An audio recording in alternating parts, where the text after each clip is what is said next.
Hey folks, Randy Newberg here in finally rainy Bozeman, Montana this afternoon. Doing another episode of Leupold's Hunt Talk Radio. If you live in the Rockies in August, you get kind of tired of smoke in August. So when it rains, I guess I could have said snow, but I don't think it's going to snow today. So when it does rain in August, there's a lot of pleasure that comes with that. And I got two guests with me today. I think they come from even smokier places than what Bozeman has been lately. Kit Fischer from Missoula, Montana. Ryan Callaghan from, is that Ketchum? Idaho these days, yes, sir. Really? And we were supposed to have another guy, but I don't know. I think the fish were biting, and he didn't show up. Giannis Butelis. But I don't know. I'm going to call his agent. Maybe I can't afford his fee. Today I even wore one of his T-shirts, Hunt to Eat, in honor of him, thinking he'd be proud of me. And then when he said he wasn't going to show up, I said, hell with it. We're not filming this podcast then. No one needs to see this Hunt to Eat T-shirt. But anyhow, Kit and Ryan, thanks for joining me. Oh, man, thanks for having me. Appreciate it. I know you guys come through this part of the state a little bit, quite often. Kit, we were just brainstorming a couple months ago when you were here. That's right. Callaghan, you're usually here whenever I know there's trouble to be had. So if there's trouble to be had, you can usually go there and see Orion there. That part of the reputation, I think, is highly inaccurate. Really? Yes. So you're just there as a witness, not as a troublemaker? It's pure happenstance. Really? Yeah. So when there's like conservation rallies where there's going to be violence, you're not one of those guys they ship in on a bus or something? No. No, they usually say, hey, there's free beer over here. That's it. Okay. Oh, okay. That's why we don't get too rowdy at conservation rallies. I guess it's just free beer instead of all the other crazy stuff going on. But anyhow, folks, we're going to solve a lot of the world's public land problems. You might want to listen in because we're going to talk about a few things where you're going to say, what the heck? Or something to that degree. But before we do that, we want to talk about the great companies that make this possible. Loopholed Optics, they sponsor everything I do. I was just over in Portland on Thursday, a couple days ago. And they're like, keep at it, Randy. Make sure these public lands stay public. Do whatever you can for the self-guided person, and we got your back. Which, to me, that means a lot, especially when they make as good a products as they do. If you don't have a Leupold gold ring rifle scope on your rifle, well, you're still welcome in my camp, but just don't show up with that. But and then if you want to get yourself $50 of free store credit, go to gohunt.com and sign up for their insider. Right now, they're and you guys have heard me say this on the podcast many times. You all say, well, Newberg, how do you draw so many tags? You put money in the envelope, or what's the deal? It's not that at all. I use the Go Hunt Insider for all of my research, the best draw odds. And now in the summer, kind of after all the drawings are over, they have a new part of their service that goes through all of the over-the-counter and general units in places like Idaho, Colorado, things that you could go and still hunt right now, even if you didn't draw one of the glory tags. And then they have another feature, a new feature, where you can filter each unit by how much public land it has. Oh, I only want to look at units with more than 55% public land. You slide the bar over there, and boom, every unit that has 55% or more public land pops up. So use promo code RANDY, and you're going to get this in the next little bit here, RANDY. And you're going to get $50 of free store credit when you sign up for the insider at Go Hunt. So gohunt.com/insider. Use promo code RANDY. Onyx Maps has just rolled out their new platform. And you guys use Onyx Maps? Oh, yes. Yes. It is a necessary tool in this neck of the woods. It is. And so the new app is out where the phone app and the web map are absolutely identical. And if you use promo code RANDY, again, we're really making this easy for people. You're going to save 20%. So there you go. That's worth listening to this podcast. Now, you just saved yourself 20% when you go to onyxmaps.com and sign up for one of their app products. Not the chips, but the apps. So again, promo code RANDY. And then last, not least, but last in order right now is Orion Coolers. They are just really, really cool coolers. I leave for Nevada in 2 days, and I'm going to be living out of those Orion Coolers we're doing this up in the Randy room at my house. So Ryan and Kit are looking at the whiteboard here. Just awestruck, mostly. Yes, really. Really. What we should do is I should put this calendar out there and say everyone can pick a date, kind of like have a pool of when Randy's going to collapse from exhaustion. Or just throw his hands up in there and say, screw it. Because there's not a lot of days open on that calendar. Every one of those days, I'm going to be eating a crappy meal, getting hardly any sleep. But thank God I'll have these Orion Coolers, because those coolers will allow me to bring home cooked meals. And you've seen it out on our YouTube channel, how we do it. My wife makes these really great home cooked meals, puts them in a food saver bag, we freeze them, and then we just dump them in a pot of boiling water, and within about 10 minutes. A real meal. Yeah, real meal. Yes. That sounds nice. I think that's a hashtag real meal. Oh, hard to Do we beat. owe you a royalty on that, Ryan? All my good ideas are free. Are they? Yes. Wow. Man, no wonder you tell me that you have to work so hard. You give everything away. Well, I don't see value in it until it's way too late anyway. Like So the horse is out of the barn. yes, Okay. sir. So anyhow, Orion Coolers, use promo code Randy, and you're going to get a really cool tumbler that if you're like these guys right here, they're drinking a Guinness beer right now. I guess you could drink that out of your Orion tumbler, or coffee or water or whatever your pleasure. And with that, where do we want to start, guys? Before we turned on the mics here, we put together a long list of topics that we wanted to discuss. I'm going to start with the easy one, Ryan, because when you guys walked in, I was at my desk there applying for the leftover Idaho draws. Oh, yes. So it's going to be too late by the time this podcast drops, folks. So you're going to say, Newberg, why didn't you tell us this last week? But Idaho has a second drawing. So if you draw a controlled permit, that's what they call them in Idaho, right? The limited entry draws. You have until August 1st to buy that permit. And if you don't, like August 5th or something like that, they all get thrown in for a second draw for all these people who didn't pick up their highly coveted permit. And you eagerly await the list. Yeah. And I'm looking at that list. I'm like, some of those permits that didn't get picked up have less than 4 or 5% draw odds. There's an Awahi tag on there. Yeah. There's a 44 buck tag in there. Yeah. So how does it happen? I mean, how do they not pick it up? What's the mechanics? Well, it's just in the like morning they say, "Oh, I'm not going to check, see if I drew that." Well, the Montana regs. So I have a good buddy down in Ketchum who was guiding fly fishing in Czechoslovakia and returned home with only a couple days left, and finally got around to his mail and found he was the lucky winner of a moose tag, and picked it up with only a day or two left. So things like that. But just like in the Montana regs, it says if you have, illness, right? Kind of like an airplane, like illness, loss of job, something like that, then you can return that tag. Get a mulligan. Yeah. Yeah. So I don't know how people could be paying that little attention, Kit. I mean, can you imagine if you draw a tag that, it's like odds are 1 in 50, and you don't go and pick it up by August 1st? Well, I'd say shame on you, but good for you. We don't need people as dumb as you out in the hills. Give that tag to somebody else. Well, could it be an attitude thing? Like you're so convinced that you'll never draw anything, you don't even check one way or another, And that's what this leftover thing is. Right. And it's just another exercise in misery. Yeah.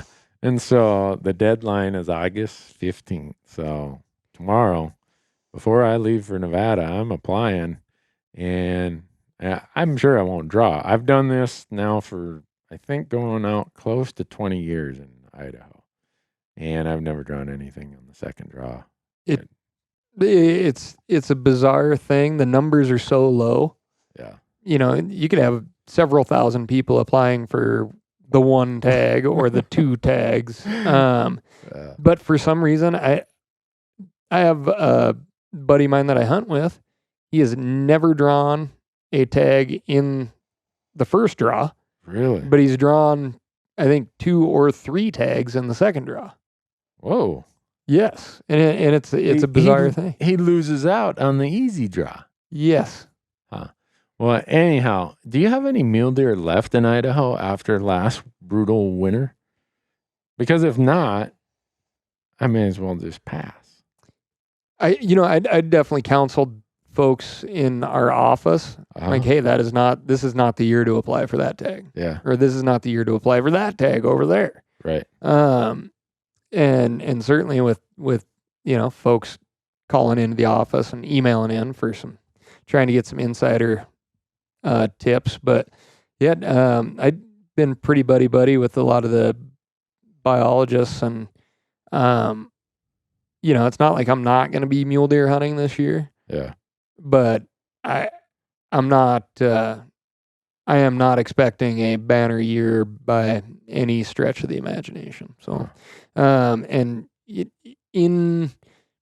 ran into a fish and game researcher bio guy at SCI this year, in February. And by the first part of February, we were at over 80% fawn mortality. Ooh. By February. Yeah. And it's not even getting tough until late February, early March. And then by mid-March, we had those freezing rain events, and we had more snow, and So we're not doing anything to help Idaho sell out the remainder of their non-resident deer tags here, Ryan. We are not, but But you residents can buy a second one at a non-resident price, can't you? You non-residents can buy a second one at a non-resident price. And it's crazy. It is crazy to me. Now, Fish and Game, because I've stood up at several Fish and Game meetings saying, please explain to me how mule deer are on the decline nationwide. And for some reason, magically, we're exempt from that, and anybody with cash in their pocket can shoot 2 mule deer bucks a year. Yeah. And they seem to think that second tag largely goes unused. And but from what I've seen, I have a sneaking suspicion that having that second tag in your pocket may encourage some selectivity. But also some, well, I got a second tag. Maybe I'll just lob that shot out there. Maybe I'll just sling that arrow. Ooh. Yeah. That's not what you want. It's not what you want. I don't know. And this could be very biased because I love mule deer. Yeah. And on occasion we'll see a whitetail show up dead on the side of the highway in mule deer country, and I'm raising my fist in exultation. So if they stay the hell out. If they adjusted any of their objectives based on, so they did eliminate a lot of the doe tags. Many of the doe tags were only open for youth seasons. Those are gone this year, or many of them are gone this year. It's a tough spot. It's very hard for me, and I'm a very big proponent of Fish and Game. Yeah. I'd stick up for those guys and gals at any chance, but it's hard for me to look at it as anything but a profit center, That's too bad. on this issue. Yeah. Well, Kat, over in Missoula, what was your winter like? Our winter was, typically gray. About 100 days of gray in a row. That's what we do in Missoula. That's why we enjoy being over there. Oh gosh, I try to avoid Missoula in the wintertime. We were just talking about it. We were saying, God, Missoula's bad enough in the winter, and then for the last month, it kind of feels like a hot, Yeah. It's like January, but smoke. Yeah. And 100 degrees. Yeah. Huh. Well, in Montana, I think Northwest Montana got creamed last winter. We're getting killed by the drought this summer.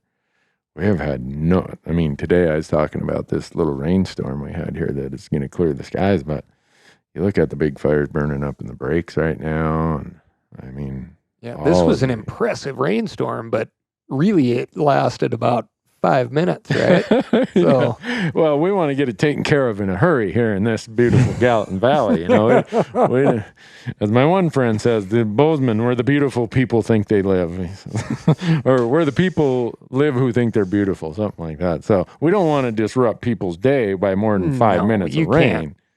It's their vacation, Randy. Exactly. Yeah. They paid big money to come here, so we don't want to disrupt it with a cloud or a lightning strike. That's something. What I always say in the Wood River Valley, home of Sun Valley. There's lots of, very beautiful folks there, and you best stay out of their way because it is their vacation. So, yeah. Well, I think we're getting a little bit of that here in Bozeman. I think we're in a race to catch up with Ketchum. My whole Eastern Montana family blames it on the film school. You think that's true? One of them works for me, so I'm going to blame him. Ryan, you've done shows with the meat eater guys. What's the first rule? If something goes snare wire, you blame it on the camera guy. Yeah. So what the hell? We'll blame Bozeman turning into Los Angeles. We'll blame it on camera guys. Yep, I like it. You ever have to deal with that, Kit? Camera guys and all that stuff? We don't have camera guys, No? Well, it's not good filming conditions in Missoula, so... Yeah. Well, that biology kind of stuff, that's usually not that exciting to film. Yeah, you guys are just churning out lawyers left and right. Is that better or worse? Gotta have them. Yeah. Oh, Missoula, boy, that place. I was over there, let's see, 2 weeks ago.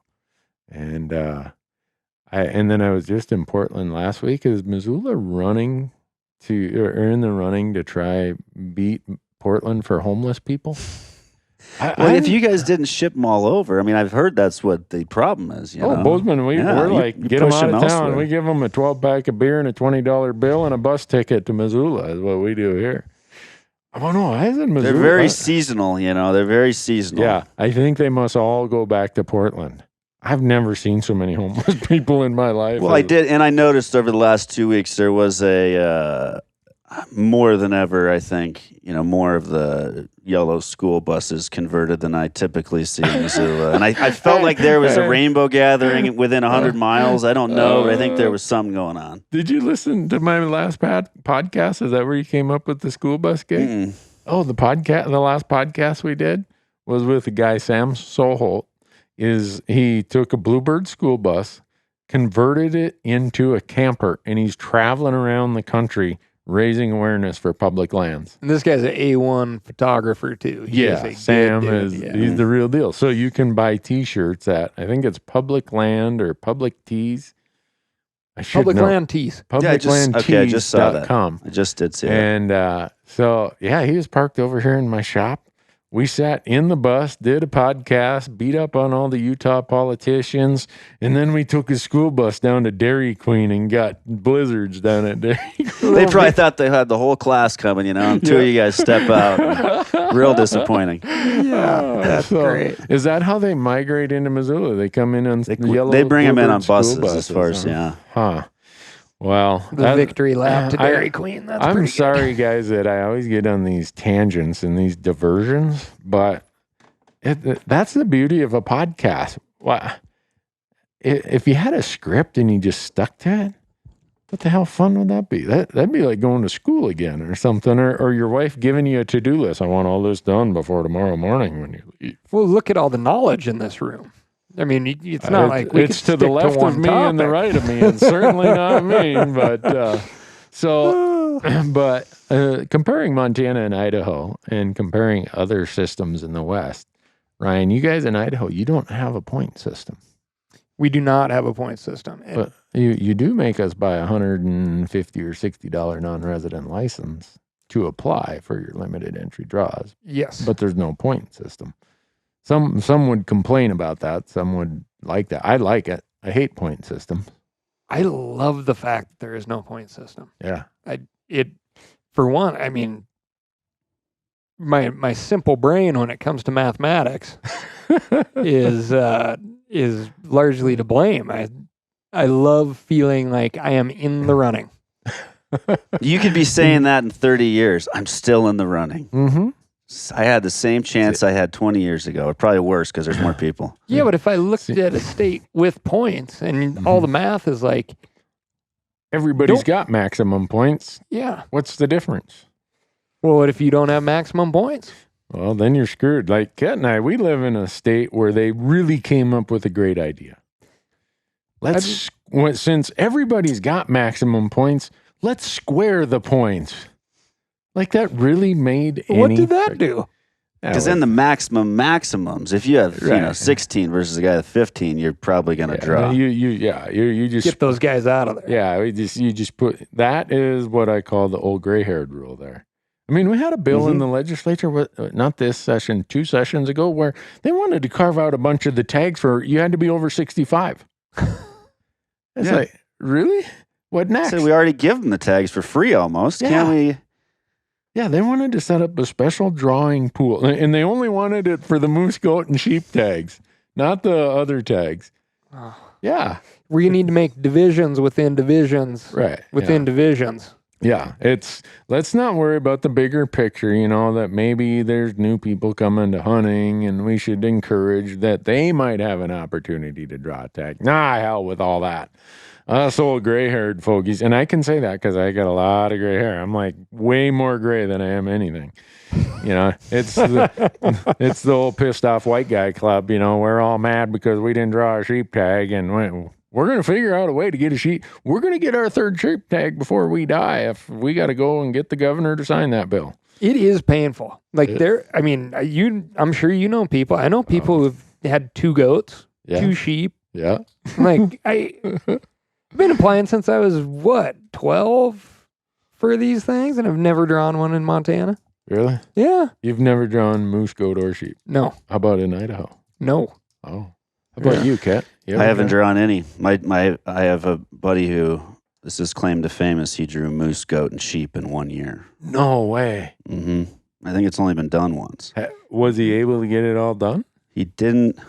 He got 2 of the 3, and I'm trying to remember which one he struck out on. Huh. To me, that's like almost not fun. My brain would explode. Yeah. Well, you guys have solved that problem in Idaho. You can only do 1 of the 3, moose or goat or sheep. And if you do any of those 3, you can't do the elk, deer, and antelope. Yeah. So to explain this properly, if you apply for moose, goat, or sheep, and it's 1 of the 3, not not the big all 3. Right. You cannot apply for deer or elk or antelope. The limited entry. Yeah, the limited entry. Yeah. Right. And so it really makes you think. Yeah. And, it removes a lot of people from that moose, goat, or sheep. Right.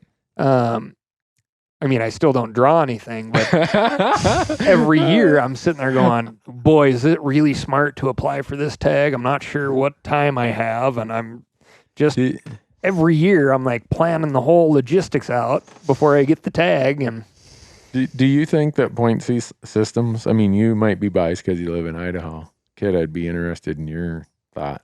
Do you think they have more negatives or more positives? They do raise some money for the state agencies. So it's like a voluntary, I want to pay, I'm willing to pay more than just my license because I'll buy a point. But I'm trying to think of what the benefits are. That's about the only check mark in the benefit column that I can come up with. Well, and I don't know we'd have to go through the math far enough down the line to say whether or not in 10 years I'd basically be maxed out at 18 points. How many other people are going to be maxed out then? Right. And what is the true opportunity at that point? Yeah. And you look at Wyoming. Good buddy of mine in Missoula. He's from Gillette. His dad, max point holder for sheep. Mm-hmm. He has applied 100% draw odds last 3 years. Thrown his name in the hat. Mm-hmm. Turned over his, I'm not sure what it is for a resident, but it's still, I think, $1,000. Is that right? I don't know. 100% draw odds. Has not drawn a tag. Really? Yeah. How can it be 100% draw and not draw the tag? I would like to know. I would like to know. We're going to have to clear off these whiteboards and make some equations. But the way they explain it is, you can buy a point Right. and not apply. Correct. Oh, so the point creep, it looks like it'll be 100%, but people a point or two above him then jump in that year. Or everybody with the same amount of points jumps in that year because now they're guaranteed. Right. And so you still have... So it's not 100. You think it is because you're looking in the rearview mirror. Yeah. But out the front windshield when all those guys jump in. Right. So would it be better when you have 85% odds or to start throwing in? Huh. But, Well, New Mexico and Idaho are the only two states without a point system. And I'm sitting on maximum points for sheep and for moose and almost max point for goat in Montana.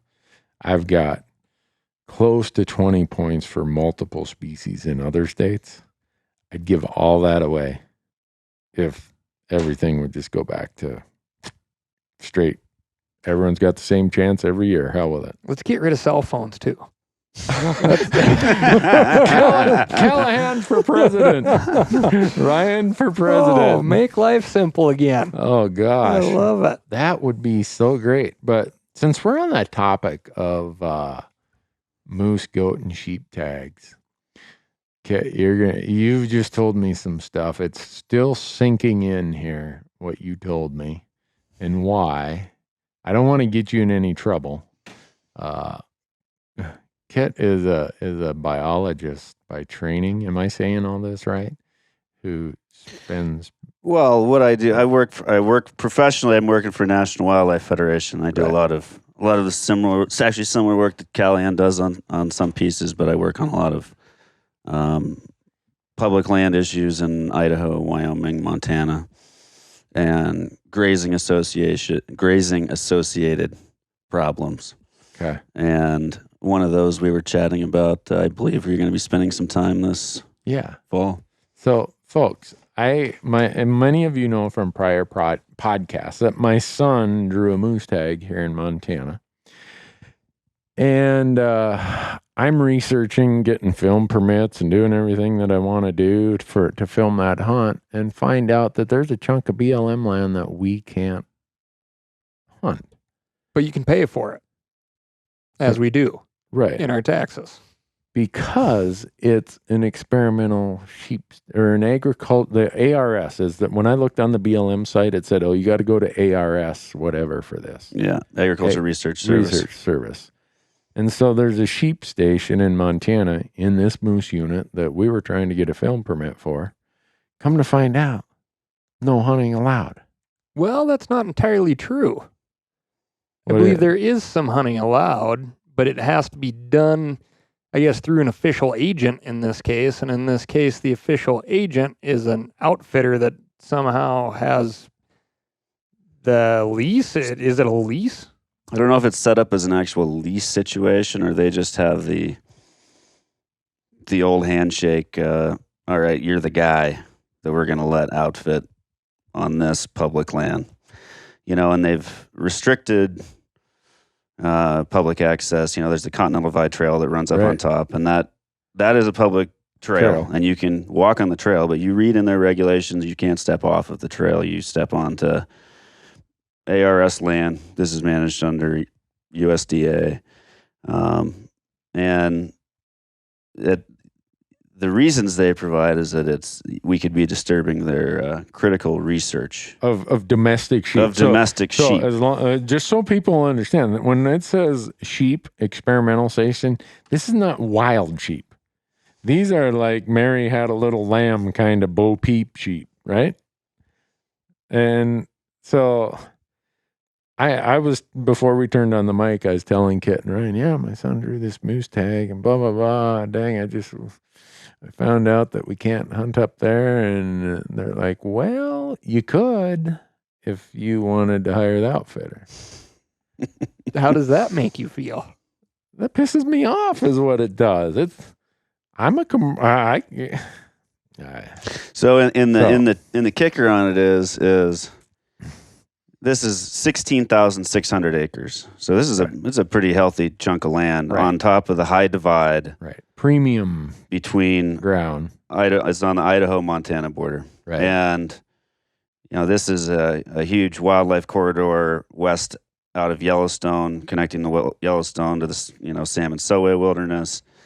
They've had all sorts of grizzly bear issues up there. It's really been a stop for bears trying to move west. Haven't made it very far on the other side, I-15. And and then on the public access side, it's been an issue where they're claiming this invaluable research being done on these high elevation sheep pastures where not only we're having problems with bears and potential contact with bighorns, but we can't even step foot there. And they haven't grazed it in several years because of pending lawsuits. So nobody's even up there right now. And I'm not sure how much you want to kind of lift the veil on this, so to speak, but let's talk about whatever we want on it. It's now starting to make sense. Well, the logic doesn't make any sense. I guess now I have an explanation for why I can't get a film permit there. Well, but that's the one of many burrs on the saddle, right? It's here's a commercial use outfitting. Yeah. Here is a commercial use filming. Right. Both permitted. This one is okay. This one is not. Right. What's the impact there? Right. And even if it wasn't commercial filming, there's hunting under one situation with, as you say, the outfitter, but no hunting if you're not with the outfitter. Like, really? I think there's going to be a call to 2 senators' offices from Montana tomorrow morning. If you're a bird watcher, it's I mean, there's elk up there. There's mule deer up there. It's sage grouse. Yeah. There's really cool country up there. And probably what makes it more frustrating isn't this agricultural research station like way out of, how would I say this? It costs us a ton of money. They've tried to cut the budget and eliminate. Many administrations have tried to eliminate it. Even this one. Yeah. Yeah, even the current administration has tried to eliminate it because it's like this big waste of money out in the middle of nowhere.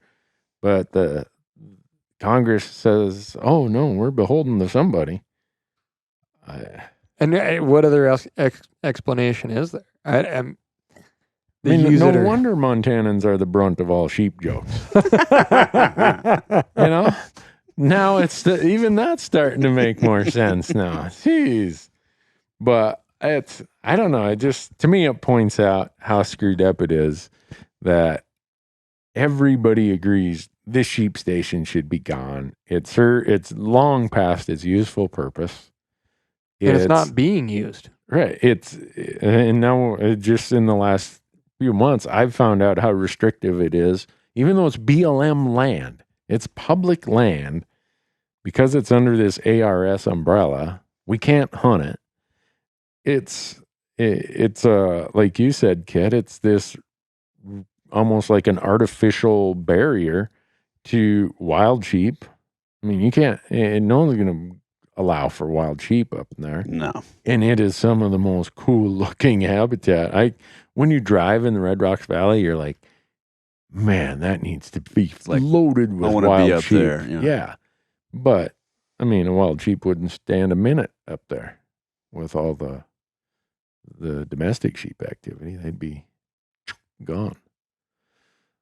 And that's really what you want to talk about what you do? That's a great, so the way when I introduce Kit when we're running around the same circles, I'm always like, well, yeah, he does right. So at mitigation work. Right. At the Wild Sheep Foundation National Convention this year, when I was given the keynote, before I got up on the stage, they gave you, was it? Yeah. You. My dad and I, they gave both of us a Conservation Achievement Award. Right. For all of the sheep allotments you've helped mitigate and negotiate and and everything else that have allowed for the expansion of wild sheep in places I think we'd kind of written it off as, oh, there'll never be sheep there. But yeah, and it was, I sort of took up the work from, I was fortunate to sort of pick up from where my old man was left it and what he'd been working on. And he'd primarily been working on large carnivore conflicts around Yellowstone with that model on cattle and sheep allotments. And then as we were sort of looking, all right, where do we put our sights next, seeing the conflicts in Idaho and the Payette and what was going on there in 2010, big die-offs. big wild sheep. Wild sheep Wild die-offs. sheep And those die-offs. are, precipitated from wild and domestic sheep contact, where we're having these large-scale die-offs throughout the West in habitat that's, where we're having contact and overlap with domestic and wild sheep populations. So creating that separation between wild and domestics is really the work that I'm focusing on now in Idaho and Wyoming, Montana, Colorado, Nevada. Mm-hmm. Right there. You That's see the on that one. whiteboard? Yeah. Right there, Nevada bighorn sheep. If it wasn't for conversion of those domestic sheep allotments to cattle allotments, NDOW, Nevada Division of Wildlife, said they would not have introduced sheep there. Yep. And so they introduced sheep there in the 90s, and they're booming. And so that's, and we're working with the state fish and game agencies to really figure out, all right, where do we focus our efforts? Is there a single allotment where that's overlapped with bighorn population that maybe hasn't had a huge die-off or disease issue yet? We can catch some of these before they really start falling and protect those herds. And at the same time, creating opportunity in some of these other places where they're having those issues. Is it retirement of allotments? Is it buying out allotments? Is So it conversion? It's from retiring and conversion, and it's all negotiation in terms of that's what we stress with producers. It's like, well, you can wait it out and see how it goes. And there's plenty of groups that are probably eager to file a lawsuit on that. We're here to come in with some type of financial value that we can put on your allotment. And if they voluntarily agree to waive their permit back to the agency, then it provides the agency with the ability to do whatever they should be doing with that land. Rather than necessarily historic use. Right. Some of those places have been grazed, for 100 years, and changing that type of historic use without financial compensation just isn't going to happen. Right. No, it's they've tried that route. Yeah. You don't get a high level of compliance when you say, take your cattle out of this Nevada desert, Mr. Bundy. He gives them the big finger. Right. Or before that, when we said, hey, all you Native Americans, Yeah. we got a good idea. Yeah. Here's a plow, here's a shovel, start farming. Yeah, but when people walk away with a paycheck, they have a different look on their face, simply.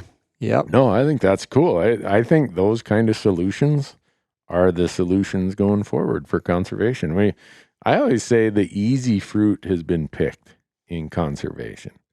Every step forward is going to require a little more thought, a little more money, a little more effort, and a lot more creativity. But what alternative do we have? Yeah, it's tough too, because I feel like anytime you're rushed, anytime you feel like you're in a competition and you're in a race, it can be very restrictive to taking a little more thought, a little more time, a little more negotiation.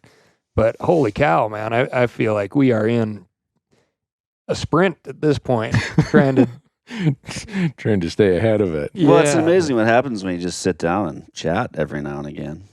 Yeah, that's that back to Ryan's thing. Those cell phones. Let's get rid of those cell phones so we actually have to sit over a beer or a coffee and have a discussion. Yeah, you can't just bust out 60-character pot shots at each other. Yeah.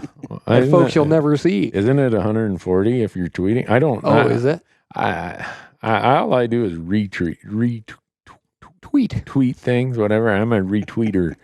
And on one of my software programs, when I post something on Instagram or Facebook, it'll say, "Do you want to put this on Twitter also?" That's the only time anything ends up on Twitter with me. I forgot to uncheck that button. So I like it because I get, a news feed. Oh, really? And so I can see. You can get a news feed out of Twitter? Yeah. Yeah. Oh. So, I have a bunch of. So do you get to check the box real news or fake news or? Boy, both? some things are still left up to us. And unfortunately, Yeah. I know it is very time consuming and unjust, but you actually have to read things and decide for yourself. Really? And oftentimes it is best to read sides that don't automatically appeal to you also. So, it's exhausting. So you guys are saying people shouldn't listen to podcasts. They should go and read and get their own information because Newberg's probably fake news that's leading them astray.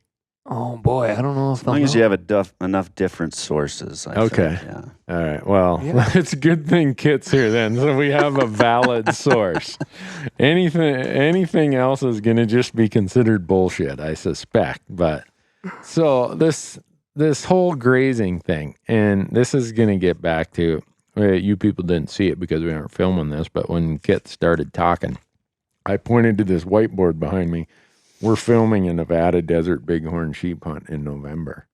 And I look at some of the states, unfortunately, some of the states, that trend isn't going how it was for a while, but Nevada is one of those remarkable stories about recovery of wild sheep. When I went to college there, I graduated in 88 or 89. I think there were 3,000 bighorn sheep in the whole state, counting California bighorns. I don't even think they had Rockies up there in the eastern part at the time. And the rest were desert bighorns. And I think we were 6 years old also. Just wanted to throw that out there for you. Oh, you guys were? How old are you, Kit? 34. Ryan? 34. We went to Hellgate High School together. We've known each other for 20 years. Oh, man. 34. Well, the other day on the podcast, when I had the guys in the school bus, I asked Sam how old he was, and then I added it to Michael, my camera guy, and we add them together. They're the same age I was. Okay, I think we beat you up long enough. All right. Get back to your story. So looking at Nevada, now they've got like 12,000 wild sheep. But it's really taken a lot of effort and a lot of work and a lot of money. The part that always amazes me is that the agencies, if you just look at it from a financial standpoint, there's no way sheep are going to pay their way. No, they have to figure something out. Wild sheep are not going to pay their way. But then you look at these crazy sheep advocates. I mean, some of these guys...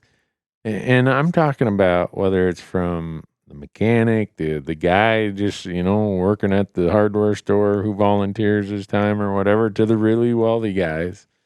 Somehow they have built a model in that sheep world where people who know they're going to probably never draw a tag will never hunt a sheep. Right. Well, they're crazy about it. I mean, I was just over there in Reno, and I was meeting with the Nevada Bighorns Unlimited crew, and I mean, talk about a group of all volunteer organization that kicks ass. Yeah. And puts their money where their mouth is. Yeah. I mean, how cool is that? That's a model we've figured out, or the sheep world has figured out. We're going to vest people to this degree in something that they probably will never get a chance to experience. People love an underdog story, right? Yeah. That's way too simple, but at Sheep Show, that was my first year, was last year, and I was just flabbergasted, jaw on the floor. Yeah. And I wanted to shake some of these folks and be like, hey, I want to run up and grab the mic and say, raise your hand if you've ever hunted a sheep, ever had a sheep tag.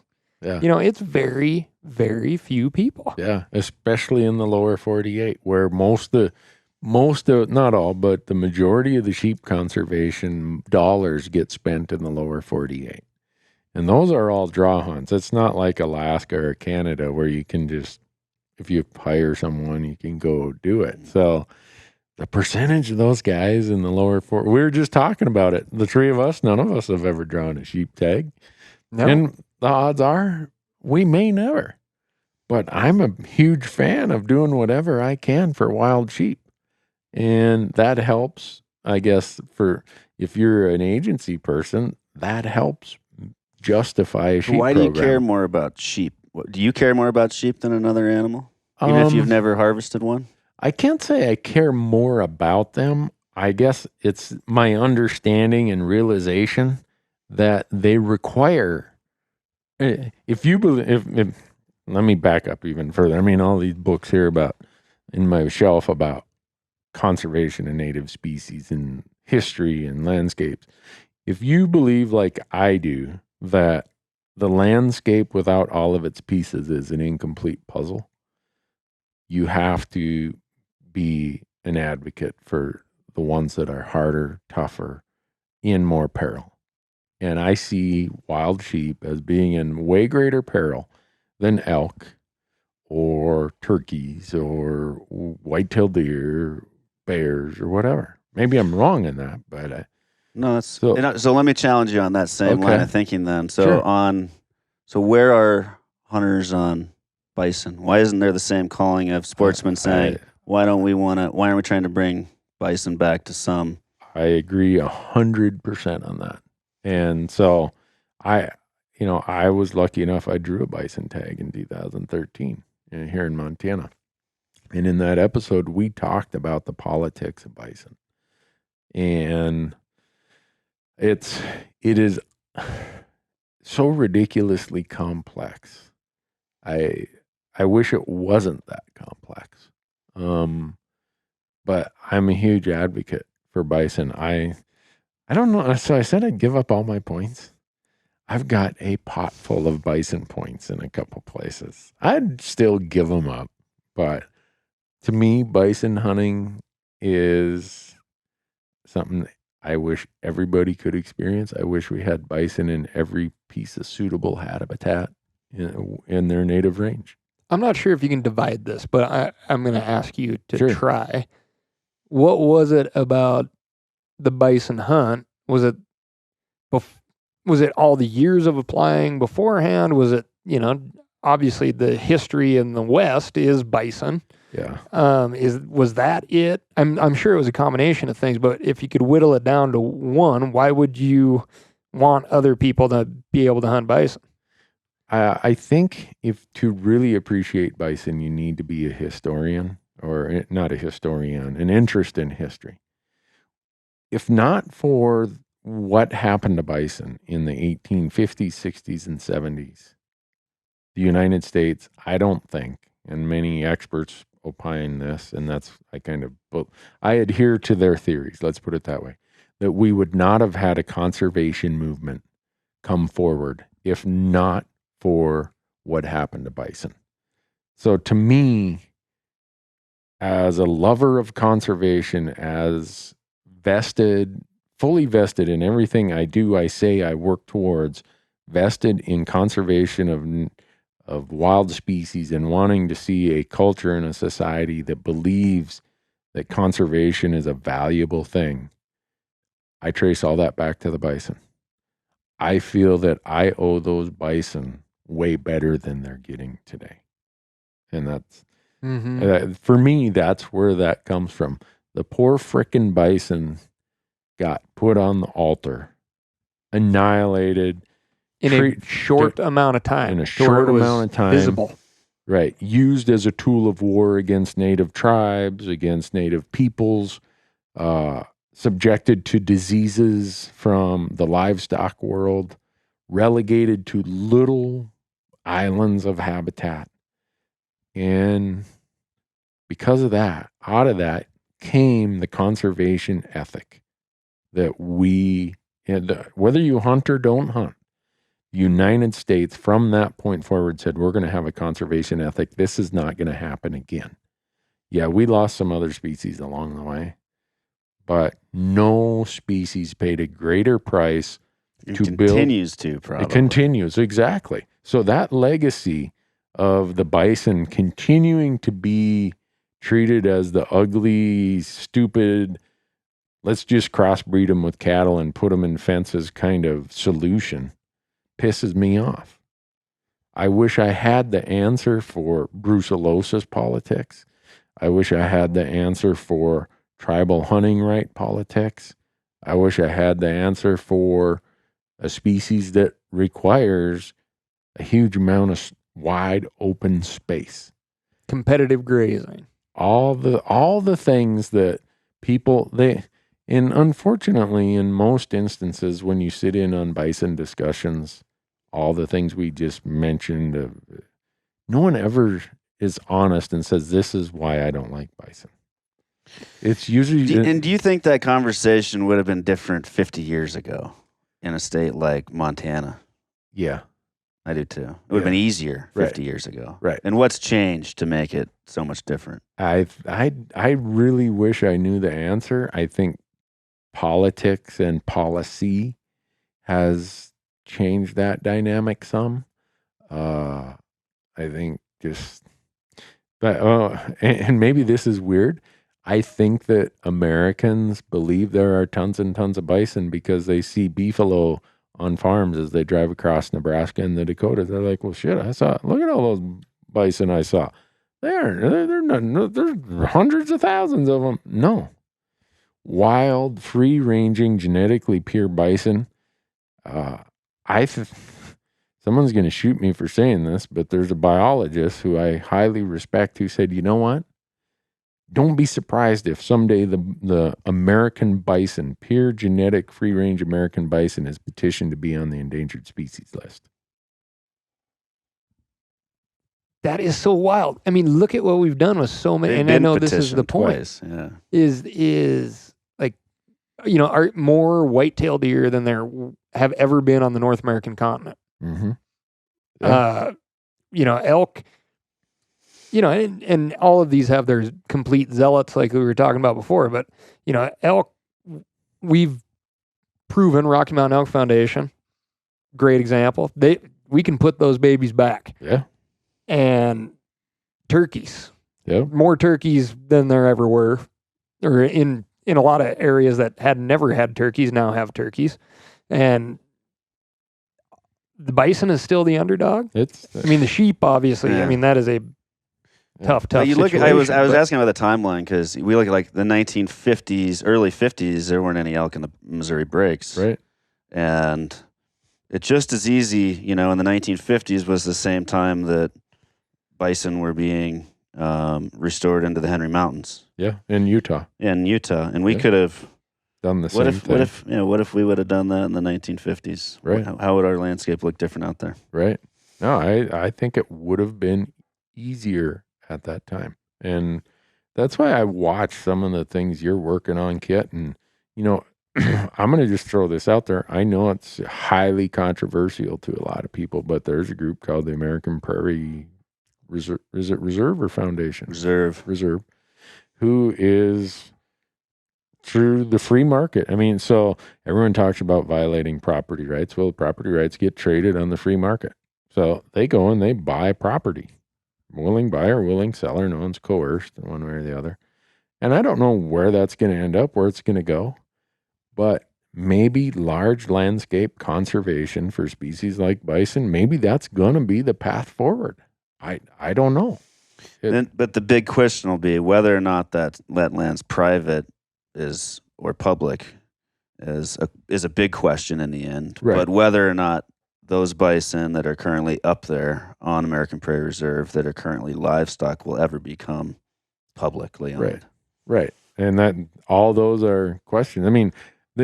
I think that's another interesting dynamic to the bison discussion is how many private herds there are. There are maybe I'm wrong in this, but there's a way different number that when you look at using elk as the example, the scale of public elk to private elk herds, how they're looked at, how they're used, way different than it's almost tipped on its head in the bison world.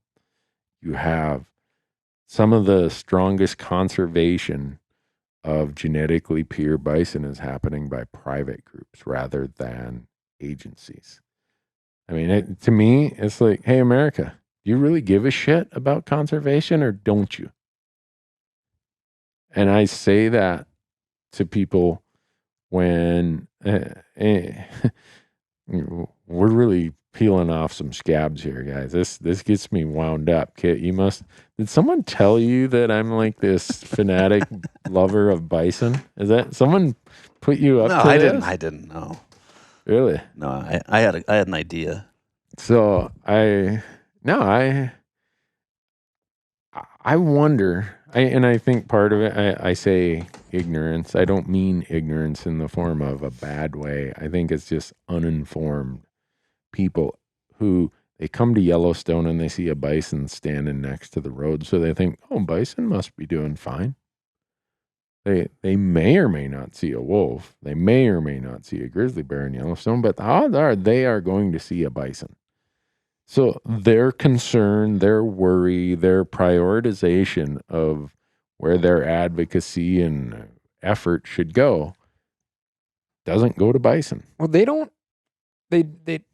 I would say the vast majority of folks that are going through Yellowstone National Park do not see it as the folks that live around it do, as that is a park. And that is closer to a dang amusement park for me than it is even Central Park. Right. Because, man, I mean, that is not real life within those park boundaries. Yeah. And I'll be quite honest in this. I know I'm going to get a bunch of crap over this, but I'm going to say it, Kat, is Montana legislature meets every 2 years, and there's always bills about bison there. And I struggle with the whole, gosh, I got to do a lot of explaining. I feel like if you got to do this much explaining to your background to your position is weak. But so I grew up to the east of me was the Net Lake Chippewa Reservation. To the west of me was the Red Lake Chippewa Reservation. I have huge admiration for our indigenous cultures and who they are and what they've been through. That does tie to the debates around bison when you are a hunter. I will advocate for bison regardless of whether they're hunted or not hunted. But we then look at how the bison resource of Yellowstone is allocated. And I fully get the whole tribal right thing. I fully get whatever. If that's how it is, that's how it is. I mean, someone smarter than me, some legal mind has figured out that the Nez Perce and the whoever have treaty rights to come to Yellowstone and shoot bison and shoot elk and shoot bighorns or whatever they see along the way. It's hard for me when I look at all the other species out there that need attention and advocacy to go and advocate for a species under the name of being a hunter when I know that 90% of the harvest is not regulated under any mechanism like we have for the North American model. It's just regulated by however the tribe feels they want to do it. And I know some are going to say, Randy, that's you overlaying your value system on them. It's not that at all. But the practical part of it is it's hard to go and know that I'm going to end up in some head-to-head, knockdown, drag-out political battles with people who on a lot of other issues were allies. I worry about them. I try to do, how can we accommodate them? Go and do all that and see that, well, guess what? We really didn't make any progress for bison because the harvest, the way it's allocated, is not in a manner that we use for wildlife across the rest of the landscape in North America. So, yeah. Well, in Yellowstone, I mean, and there's the comparisons we make on Yellowstone are so hard as it's like this island that we try and hunt around to control its population. Yep. And yet the bison hunting remains, one of the most popular limited draw entries you can do in the state. And over 10,000 people apply to hunt bison in Montana. Just in Montana. Yeah. Yeah, anyone who wants to go out to our YouTube channel, it's our number 2 watched episode ever. And the comments are they're mostly favorable. But a lot of them are, I can't believe you'd shoot an endangered species. Well, it's not endangered within that little island of habitat that you're talking about, Kit. There's management objectives, and the seasons are set based on all that. I share that. The person making that comment, I share their frustration that, you know what? They're relegated to this island. How you guys willing to pony up some money? Let's go buy the habitat. Let's go buy the land. Yeah, they're probably not a little bit. So I mean, how many times have been proposed that, well, good way to raise funds for the park is you just take X amount, run them through a chute, bonk them on the head. Yeah, that's you've there's well, that was another. So that was another component that we worked on through voluntary grazing retirements was in the Horse Butte area, where they've been able to open up. Right, which is on the west side of a migration corridor. In fact, the bull I shot was on his way out to Horse Butte. I shot him down in the bottoms of the Madison River. And I had a Wyoming bison tag 2 years ago, a cow tag. I said, you know what? I don't need a bull tag. I've already had one bull tag. So I drew. And again, that's kind of a really messed up hunt. They're coming out of Grand Teton National Park. They're heading south. For the most part, at certain times of the year, the only place you can really hunt them is on the National Elk Refuge. And they come there and they get hammered, and then they cross the Grovant River again and go north back into Grand Teton National Park. And so I wish there was a hunt that was a little bit different. That's why I apply for bison in Alaska, in Utah. I am way up on the top of the point. I will be hunting unless I die this year or prematurely. I've got enough points. I will be hunting bison in Utah in the Henrys or the Book Cliffs or something. So do you? Why wait for your Utah tag? Why don't you just buy it? You can buy whatever you want in the state of Utah. Well, in Utah, yeah, I could. You're right, Ryan. I mean. But why deal with all those points like us peons, you know? Yeah, you got deep pockets. Let's oh right, yeah. Yeah, that's for sure. I got such deep pockets you can't even get any lint out of them. They're so deep. But well, we're gonna get to that discussion, but Kit's got me onto something here about bison. Anyone who is interested in hunting bison, I hope they will go and read God, every time the last of its kind, the author. The book is right there. How can I forget this? Hold on. Just a second, folks.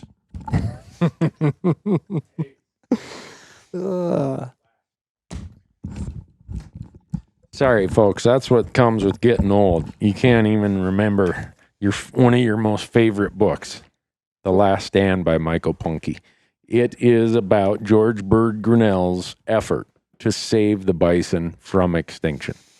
And I've read this. You can see it's got marks and stuff all over the place. Actually, I got it as a gift from a very dear friend of mine, Jim Posowitz. He knows I'm pretty wound up about these kind of things, so he bought me the book. And it's kind of a double threat right there. George Bird Grinnell and Jim Posowitz. A couple of good ones to look up to. Good luck to. keeping up with them. Yeah. So, but anyone who has an interest in bison or how conservation evolved, and this is, again, a lot of it's my opinion, but if you want to understand how bison paid the greatest price for the conservation ethic, the movement of conservation in the United States, which from there it spread around the world, you got to read Michael Punke's book, Last Stand. So do you think what's holding us back, Randy, on bison conservation could be summed up that, I hear this a lot from hunters who say, well, just not quite there yet. We're fighting all of these different battles. How are we supposed to? And I think that's our own fault when we say we don't go on the offensive that often. Mm-hmm. We're fighting to keep the things that we have. Rarely are we fighting to get new opportunities. Yeah.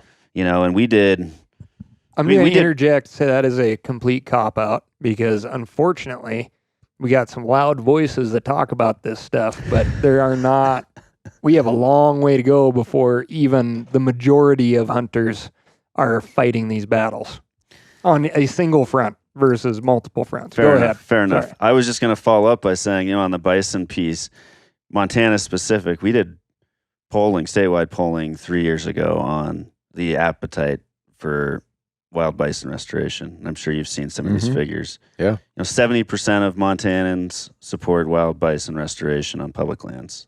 Yeah. I think it was like low 60s, mid 60s was the sportsman subset that we polled supports bison.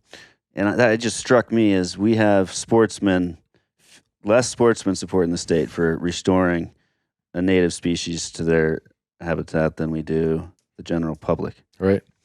How do we move that needle? That's a sad commentary. But I am part of that sad commentary in bits and pieces, like I explained. Until we solve how we're going to sort out some of these complications, it's hard to tell or convince a guy who's rabid about, restoring and maintaining wild sheep numbers or elk numbers or whatever. Hey, you've only got such amount of time. You want to come and fight some battles on bison and know that when we're all done, it's really not going to make a difference really to your user group, your interest group, because, 90-some% of its quote unquote utilization is going to go to people who have a higher, they were here first. Mm-hmm. Their treaties give them rights over what our North American model season setting process is. And I'm not saying that's right. I'm just saying that's a reality for a lot of guys. I've been asked by tribes, hey, you've got big platforms, you got big voice in Montana, come sit at the table.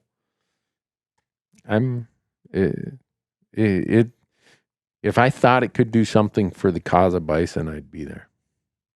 So I that's a cop-out, I know, but I'm just being honest. Mm-hmm. I wish it was different. I mean, bison deserve so much more than what they're currently getting. And I wish someone needs to explain that better.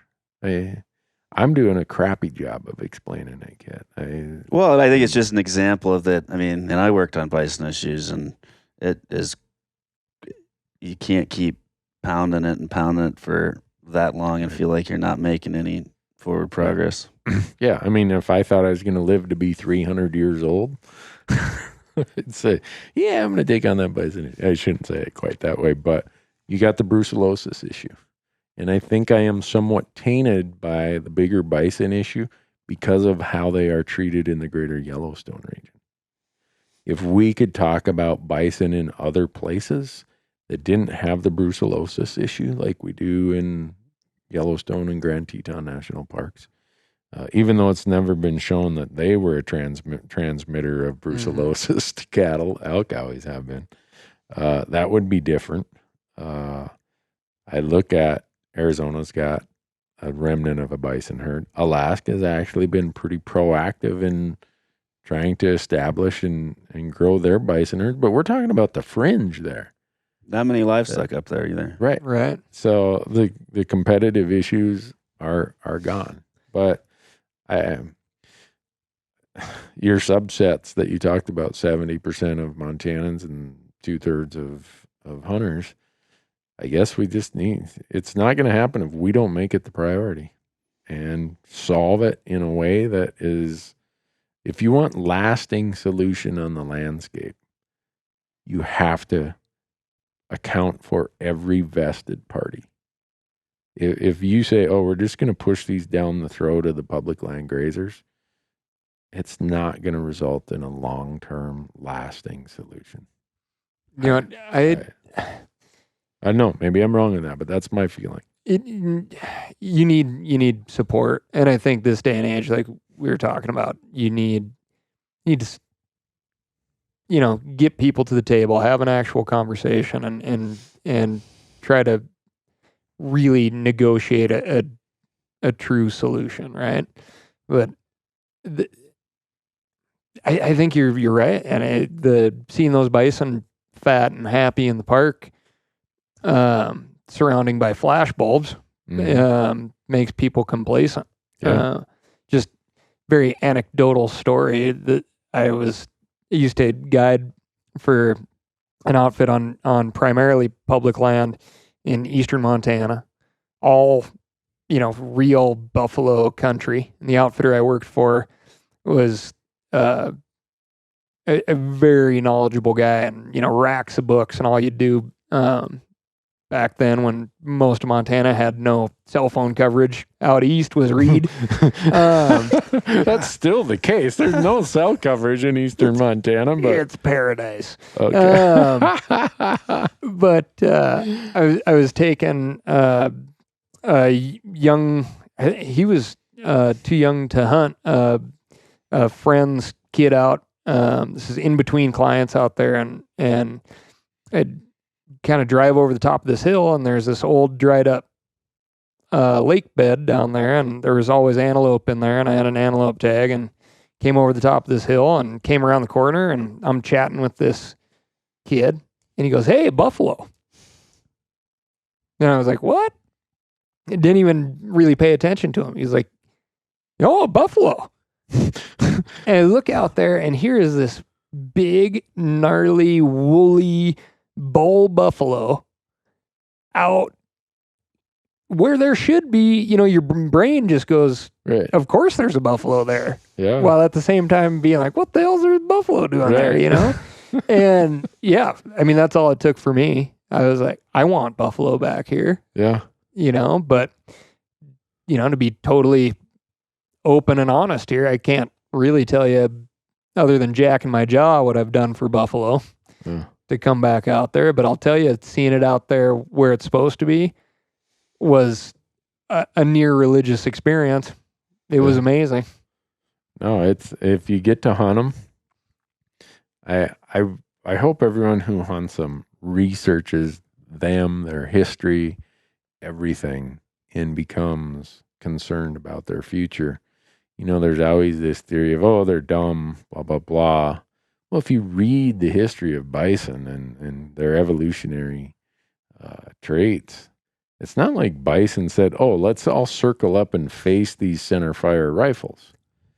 No, back in the day when all it was some wolves and coyotes pissing them off and irritating them, even in Yellowstone, there's not many wolves who have figured out or really want to tackle a bison. So what do you do if we wouldn't have that overpopulation issue we have if so. Yeah, the wolves aren't even making a sliver of a dent in bison in Yellowstone. So these things evolve on the prairie.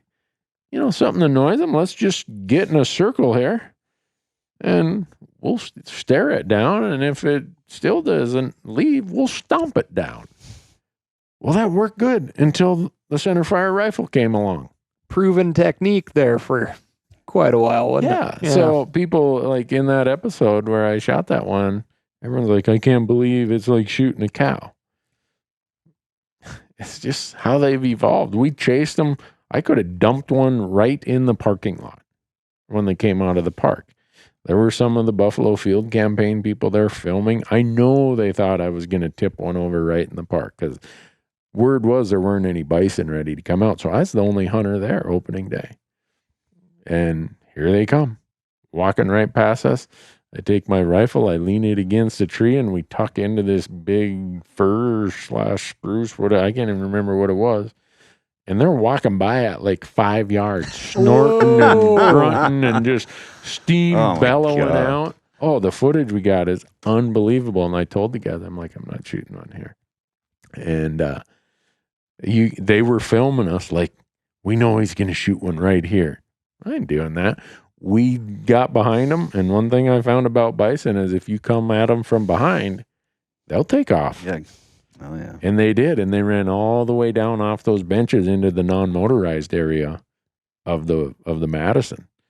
And if you shoot a bison down in the non-motorized area of the Madison with about 30 inches of snow, it's going to take 4 guys a lot of work to get a bull bison out of that hole.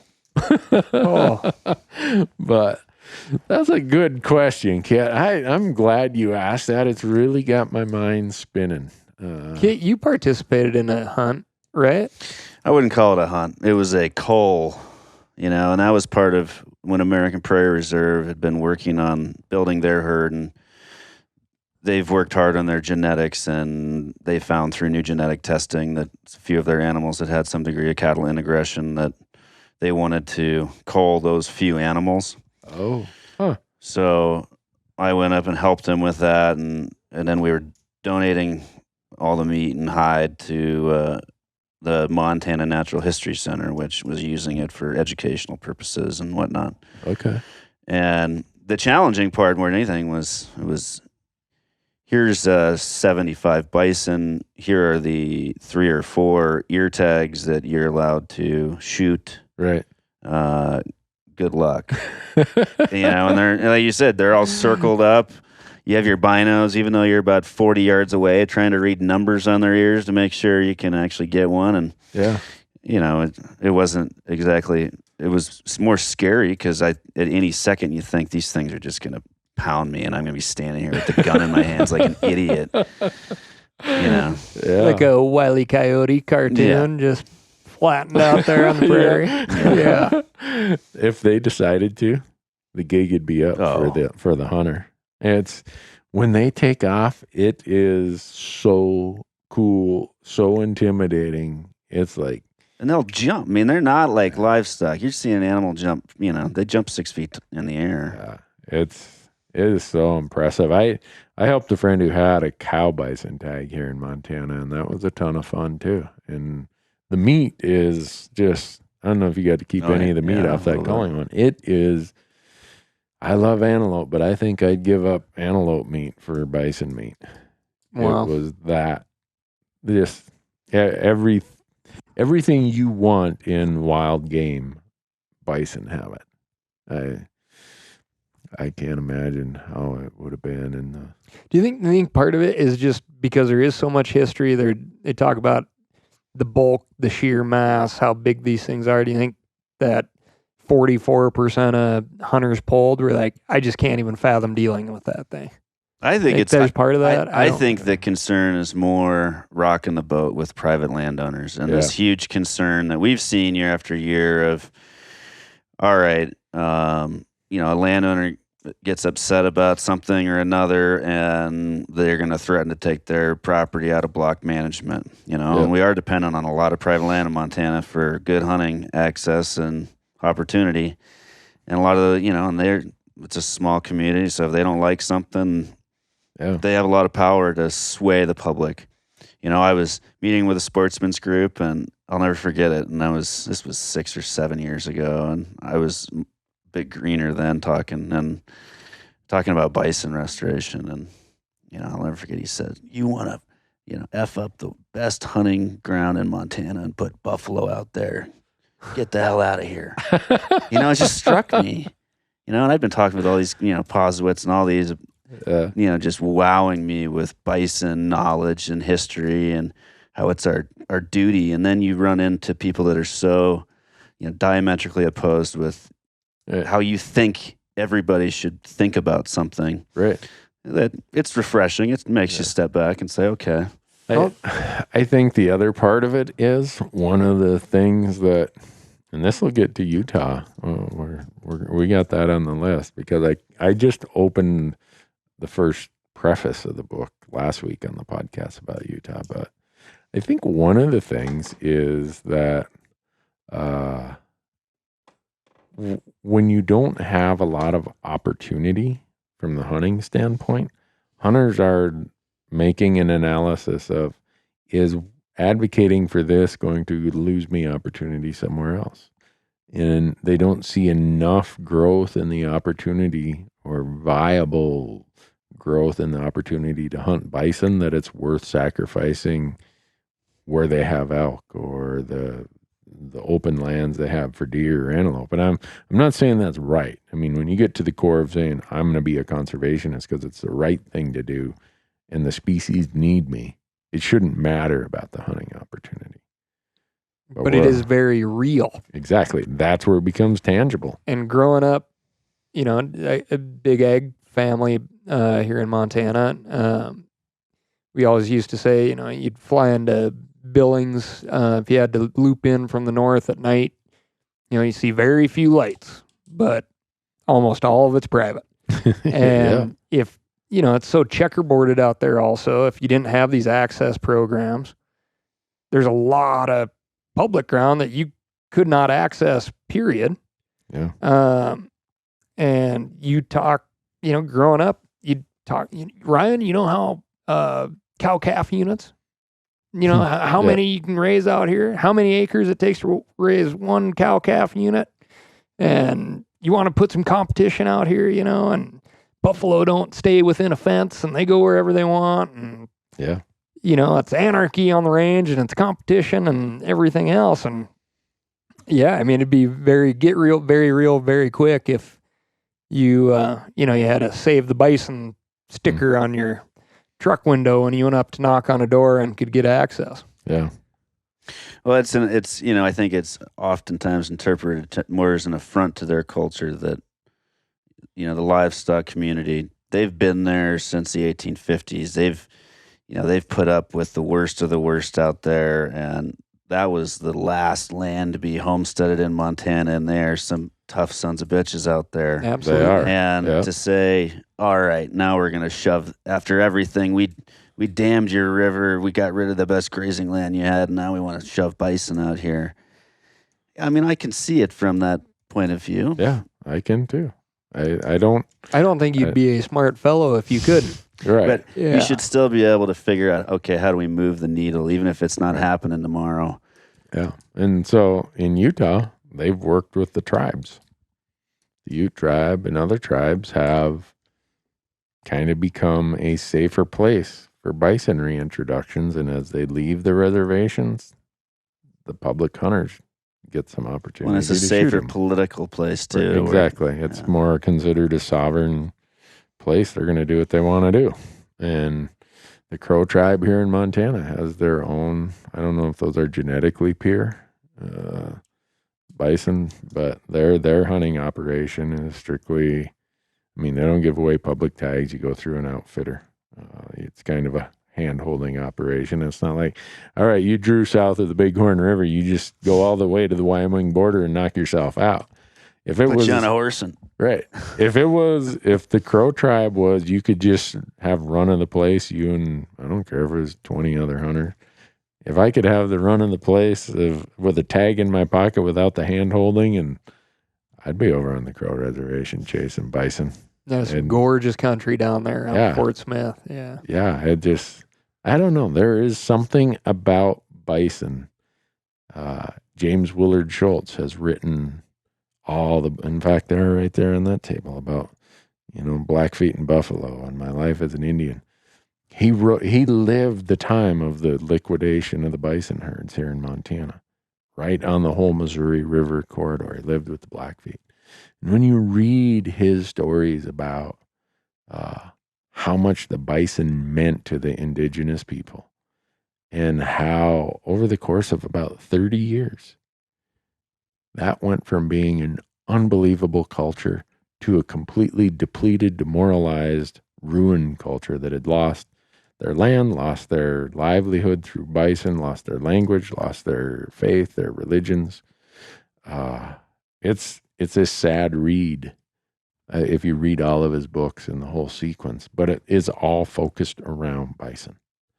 And now when I drive up Highway 191 to, you know, any of that country up there, you can see every little knob he wrote about, where the places he floated the Missouri before Fort Peck Dam was there.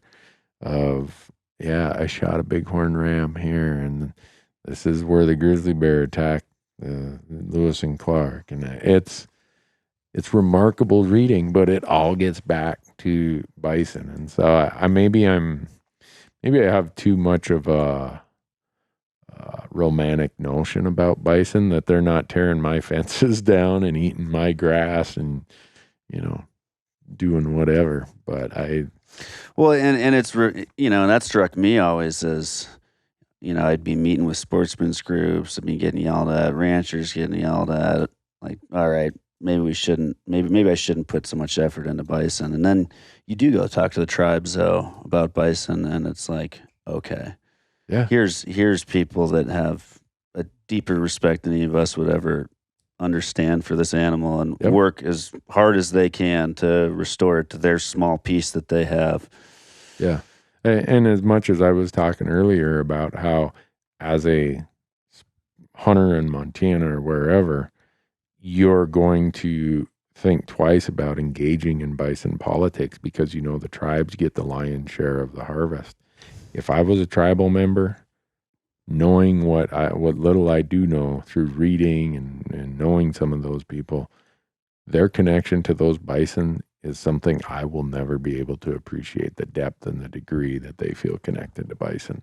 So I don't at all second guess or judge or otherwise put any cloud over their connection to bison. If I was in their shoes and that bison was what my culture had been built on for thousands of years, that would mean a lot to me. It'd be hard for me to not feel strongly about bison. Okay, look at it from, it's culture, it's religion, it's a way of life. For us, once, it's like the crack analogy. First one's free, then you're paying for it, right? Because you're hooked. Well, I mean, hunting and fishing, hunting for anything, mushrooms, sheds, whatever, it's the exact same thing. Once I started, I looked at everything different. Mm-hmm. And then it just got worse and worse and worse. And I can't look at water without wanting to fish it or think of where fish are holding or, go hiking up a trail without, I'm constantly driving down I-90, something that I do how many thousands of hours. I'm just taking mental notes. Yeah, and I'm like, what are all these other people doing the whole time? Yeah, listening to podcasts or something. Well, my introduction to the Missouri breaks was through antelope hunting. And then it was through deer hunting. Yeah.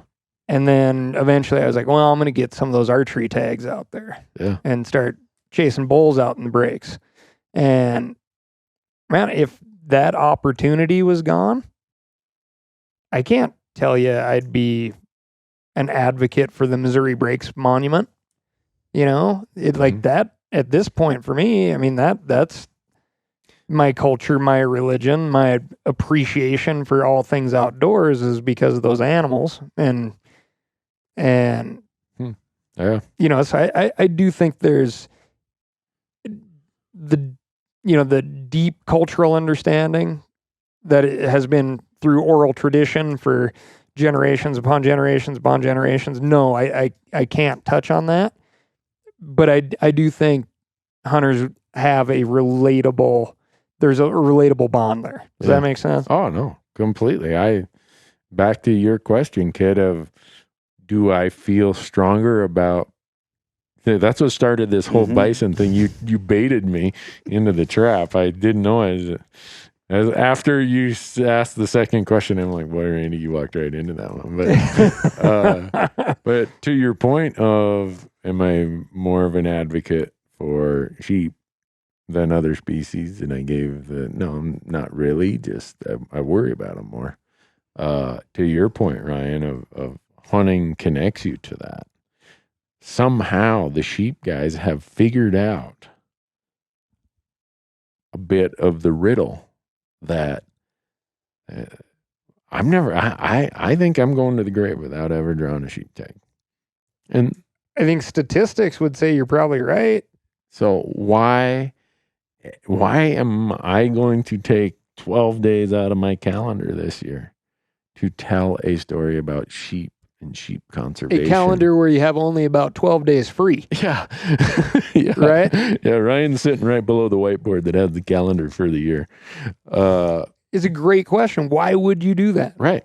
Because I'm somehow, I guess maybe it's because I'm looking at it with a little more hope that maybe I won't get to hunt them, but maybe someone else will.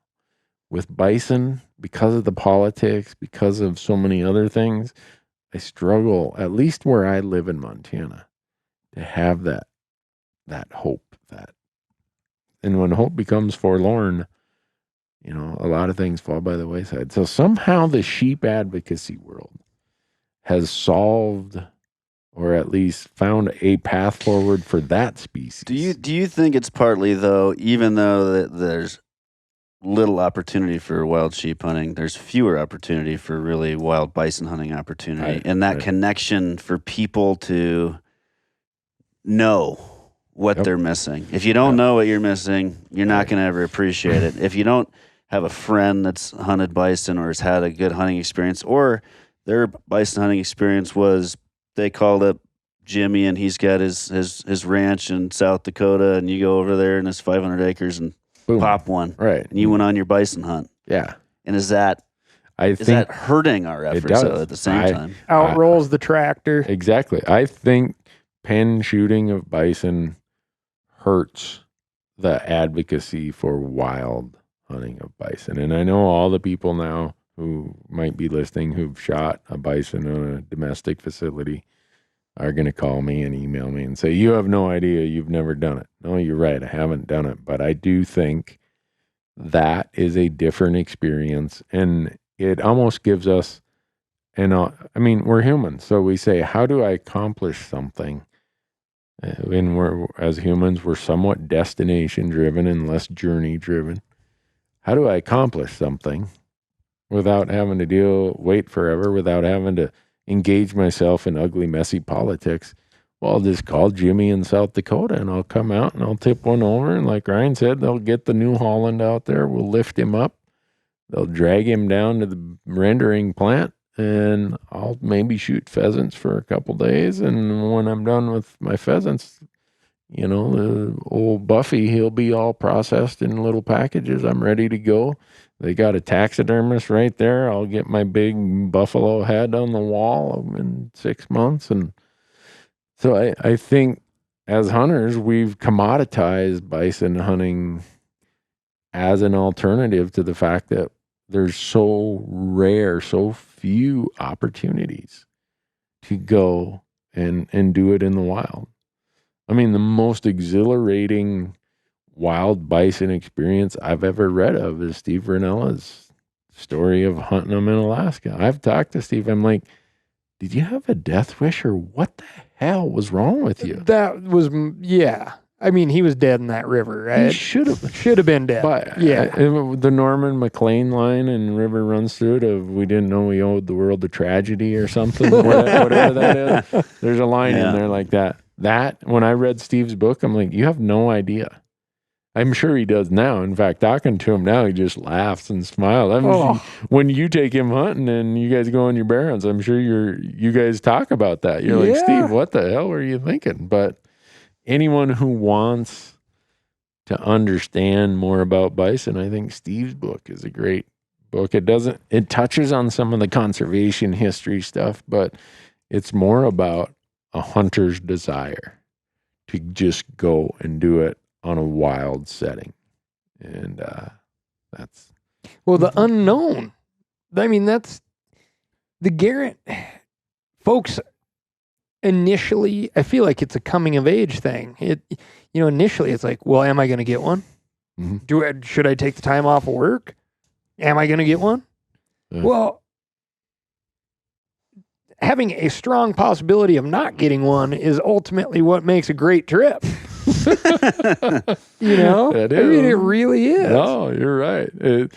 That's the whole journey thing, and that can be a whole different discussion. But I think bison and the bison politics and lack of opportunity, and how that lack of opportunity and lack of foreseeable future hope probably are all microcosms that can be applied to a lot of the conservation challenges we've either overcome or we've walked away from because they're just so damn hard to solve. I don't have that answer yet, but damn, now you really got me thinking. I'm going to be in Nevada mule deer hunting for the next 7 days, laying in my tent, thinking about how do we get this thing done? Yeah, how do we get bison in Nevada? Oh my God. Someone's listening to this right now and going to say, Newberg is here looking to put bison in Nevada. Not at all. I don't think bison were even endemic to Nevada.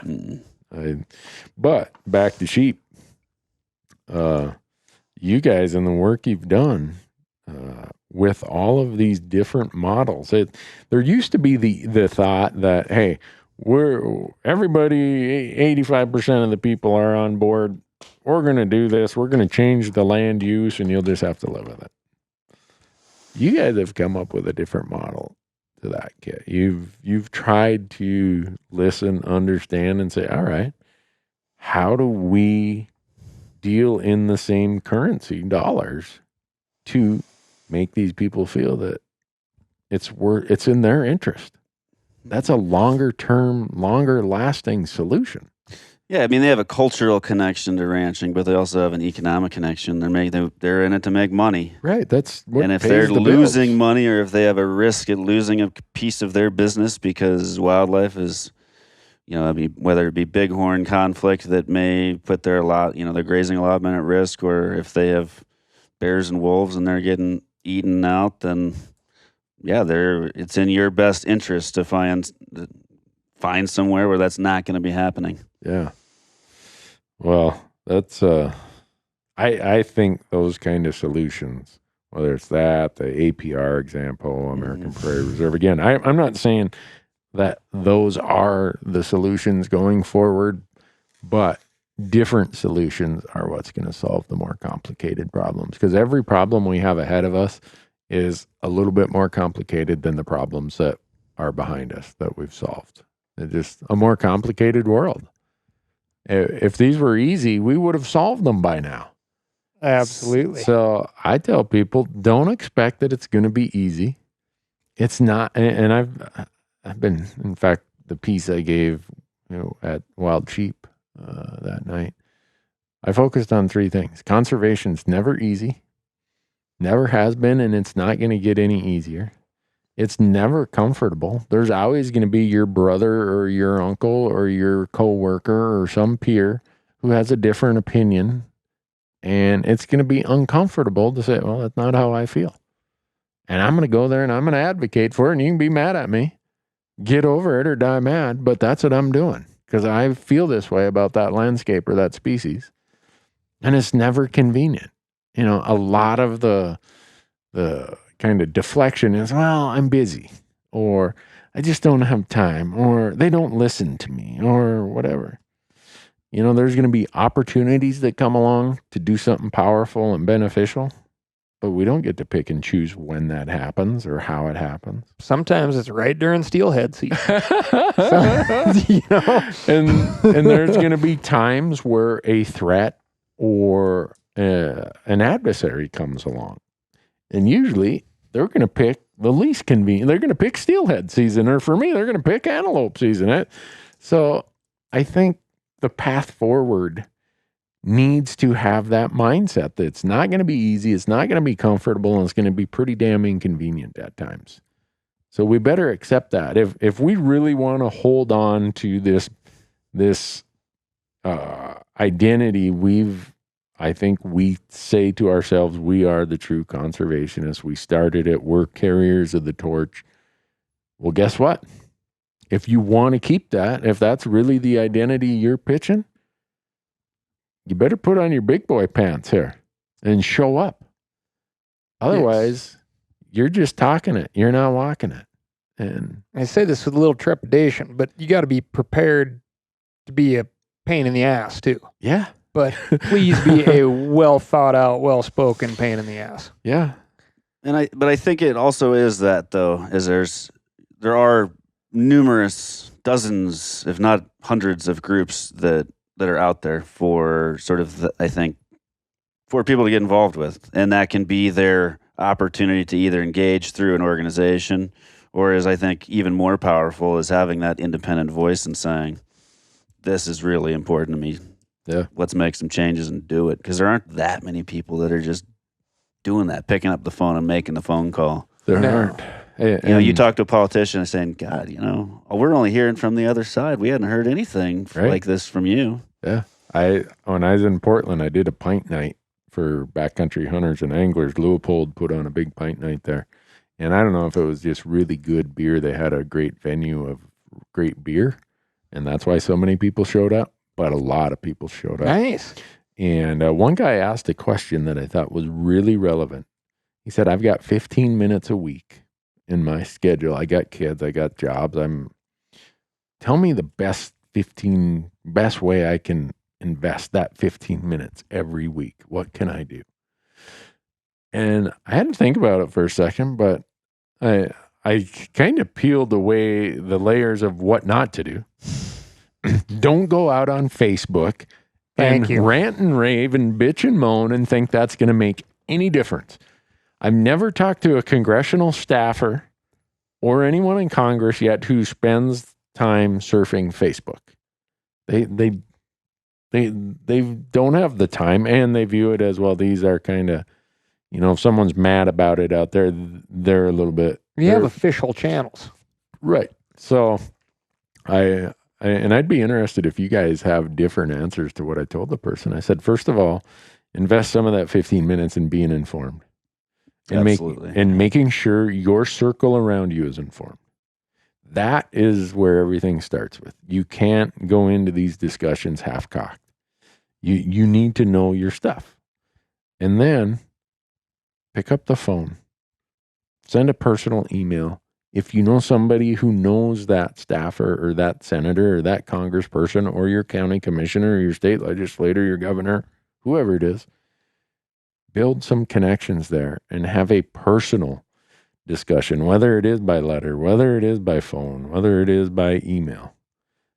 Better is face-to-face, then phone, then email. But don't get frustrated and just go out on your Facebook page and complain. I absolutely agree. Now, I want to ask you the question, when, our good buddy Jason Chaffetz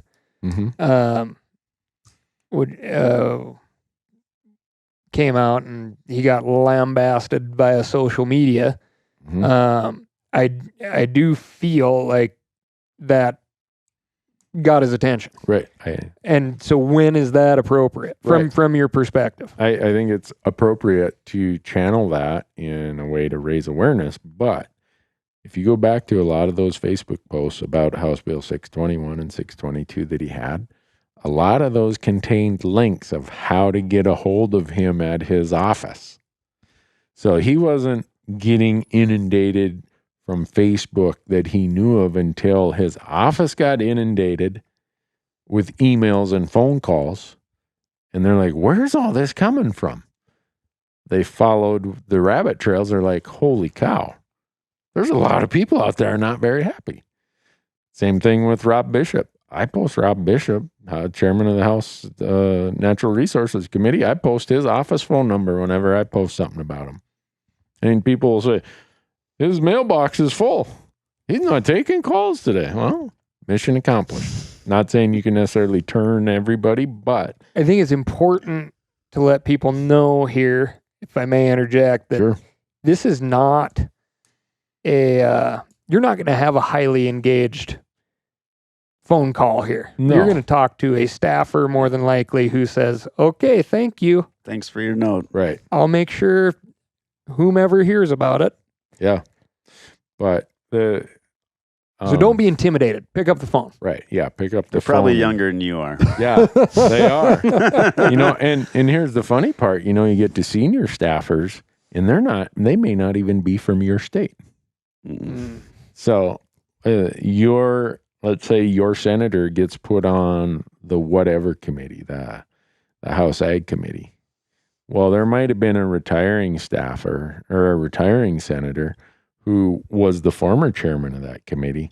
So that person's staffer goes to work for the staff of the new senator.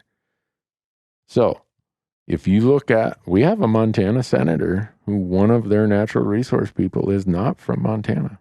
Now, how does that work? I mean, what is the application process here? Other than they came over from a different senator who had a experience on these issues. That happens a lot in DC, where staffers, they try to hire people who are from the state because they understand the issues, the geography. But very often, the people who are supposedly the brain trust on that committee or that topic are not from your state. They're almost like staffers of the committee who got brought into this senator or this congressperson's staff, and they have no clue. And how much time are they spending, understanding their constituency? Who are they supposed to be representing? Based on my experience of some of those discussions, they don't know Sikkim from come here. It's frustrating. But point of all that is, you can make a difference by calling there. And getting to the point of staffers, we have a retired senator in Montana. And so I was talking to that person's, was their chief of staff at one time and retired now, or at least out of the political world, I believe, and said, tell me how it works. When do you reach this tipping point where you say, we better figure out what the hell's going on out there? And they said, if the senator gets one or two calls on a topic, that gets handled at the local office out in the state, or gets handled by someone here if they called in DC. But they know if we're getting 5, 6 calls on the same topic in a short period of time, I want to know about it. This is this chief staff, senator's chief, saying that. And I'm going to look into that. I'm going to try to figure out is this really an issue, or is it just, okay, 4 guys got together and they said, let's be mad today. If we get 10 to 12 calls on an issue, I'm going to look into it, and there's a very good chance the senators are going to be having a meeting out in that part of the state when we go next time. That's all it takes. Yeah. Now, if you were from California that has 30 times as many people as Montana, or 35 times as many, maybe it's a scale where you got to have that many more. But if you're from Wyoming that has fewer people than we do, it may not even take that many. So I tell people, don't underestimate your power of what influenced you and 8 or 10 of your elk hunting buddies or your duck hunting buddies or your fishing buddies can have in this process. Well, it should be looked at as your job as a registered voter. Yeah. You got to be part of the process here. I think so. I don't know. Maybe you try to insulate yourself from that. Oh, no. Part I mean, of I think it, at the national level, but you have to do it. You have to break it down and say, all right, if I'm going to engage at the federal level, state level is almost more important in a lot of ways. It is, many times. And many times you feel like your voice can go further at the state level. Yep. So even if those big federal pieces and you say, like, how are we ever, on federal legislation, you say, well, I'm one guy. Like, what, if I forget to comment, it's not going to make a difference. Right. But you do that on state issues, and, if there's a bill that pops up in the legislature and it's horrible, and you call up the Capitol switchboard and leave that message, those make a difference. Yeah, they do. And that state legislator, if that number we're talking about of 10 to 12, that state legislator, his number's way smaller, or her number's way smaller. 5 or 6 is like, oh man, the town's on fire back home. They also have a much stronger or direct phone line to your DC legislator than any of us do. So I always say and it does start local. If you know someone who knows someone in your town, maybe your coworker or your employer or one of your, someone you deal with, a client, whatever. If they have a connection, to a state legislator or a county commissioner or whatever, take advantage of that. Make sure they are part of your circle of people you're trying to keep informed. And so, what's funny is I went down to New Mexico for the Sabinoso Wilderness, trying to get some awareness and let Secretary Zinke know that it's an important issue and it's more than just New Mexico paying attention. Right. And you never know if somebody's actually paying attention. And just said, Mr. Secretary, just so you know, I went to school with some of your kinfolk in Missoula, and he goes, "Oh, Libby." And I said, "Yeah," and my sister was her volleyball coach forever. And man, it was paying attention time. Yeah. So, they're people too. If there is a connection that you can put there, it makes a big difference. But so that was kind of a different discussion. I don't know if did you intend for 40 minutes of our podcast to get tied up, Kit? I wasn't trying. You need to host a podcast. If you're going to ask those kind of questions and put people on the spot like that, he needs his own podcast. Just kind of kick back. And so before we forget about him, I want to talk about two things.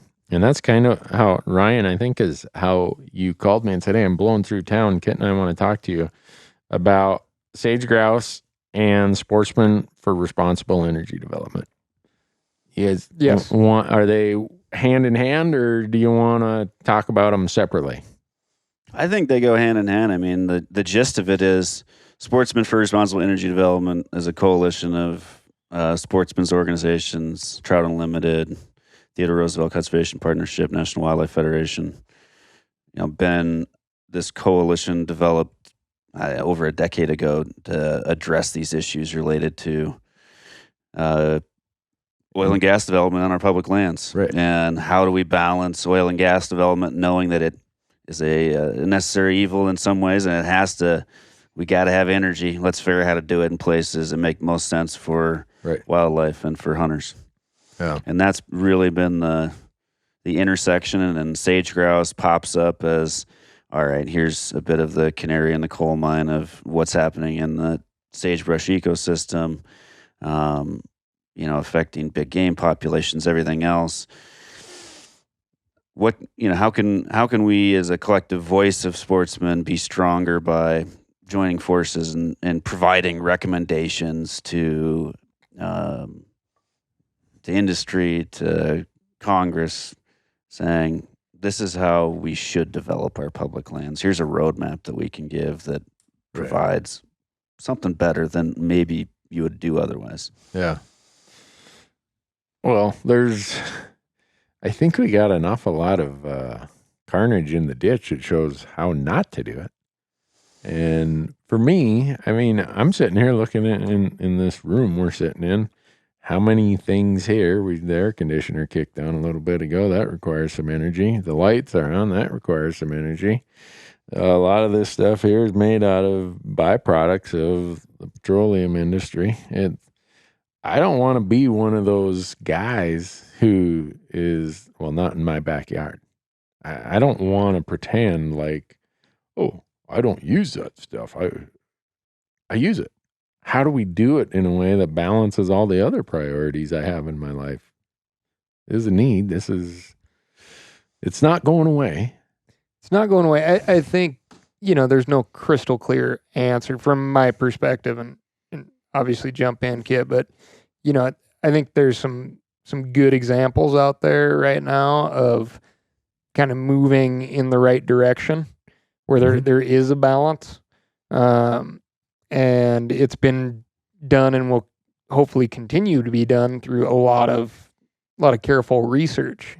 I know, Colorado's a big oil and gas state. It's a phenomenal mule deer state also. Right. So there's a lot of research being done on your mule deer population densities in high oil and gas areas. Right. And that's affecting oil and gas development in a lot of different places, but it you can have both. It's figuring out that balance, and I just want to move forward in a way that where nobody's going to draw a line in the sand and say, actually, this whole part of the state is just going to be oil and gas. Yeah. I always think, let's just err on the side of caution with these things. Yeah. And I think that's where, what has us concerned is, all right, we've been pushing to err on the side of caution, understanding that development of public lands is going to continue on, but here are areas where we should take a little more hard look at what that's going to do if this is opened up to large scale development. Yeah. How will that, what down the line, these rich guys are going to be gone with their paychecks, but it's going to be us, and it's going to be, our kids that are going to not be hunting in that area anymore if is affecting wildlife. We're left with whatever. If bad decisions are made and it's made in a hurry, someone else gets left taking care of the headache. And there's landscapes all over America to show where that is. One of them is like 85 miles west of here. I was fishing in the tailing ponds today of below Butte, Montana.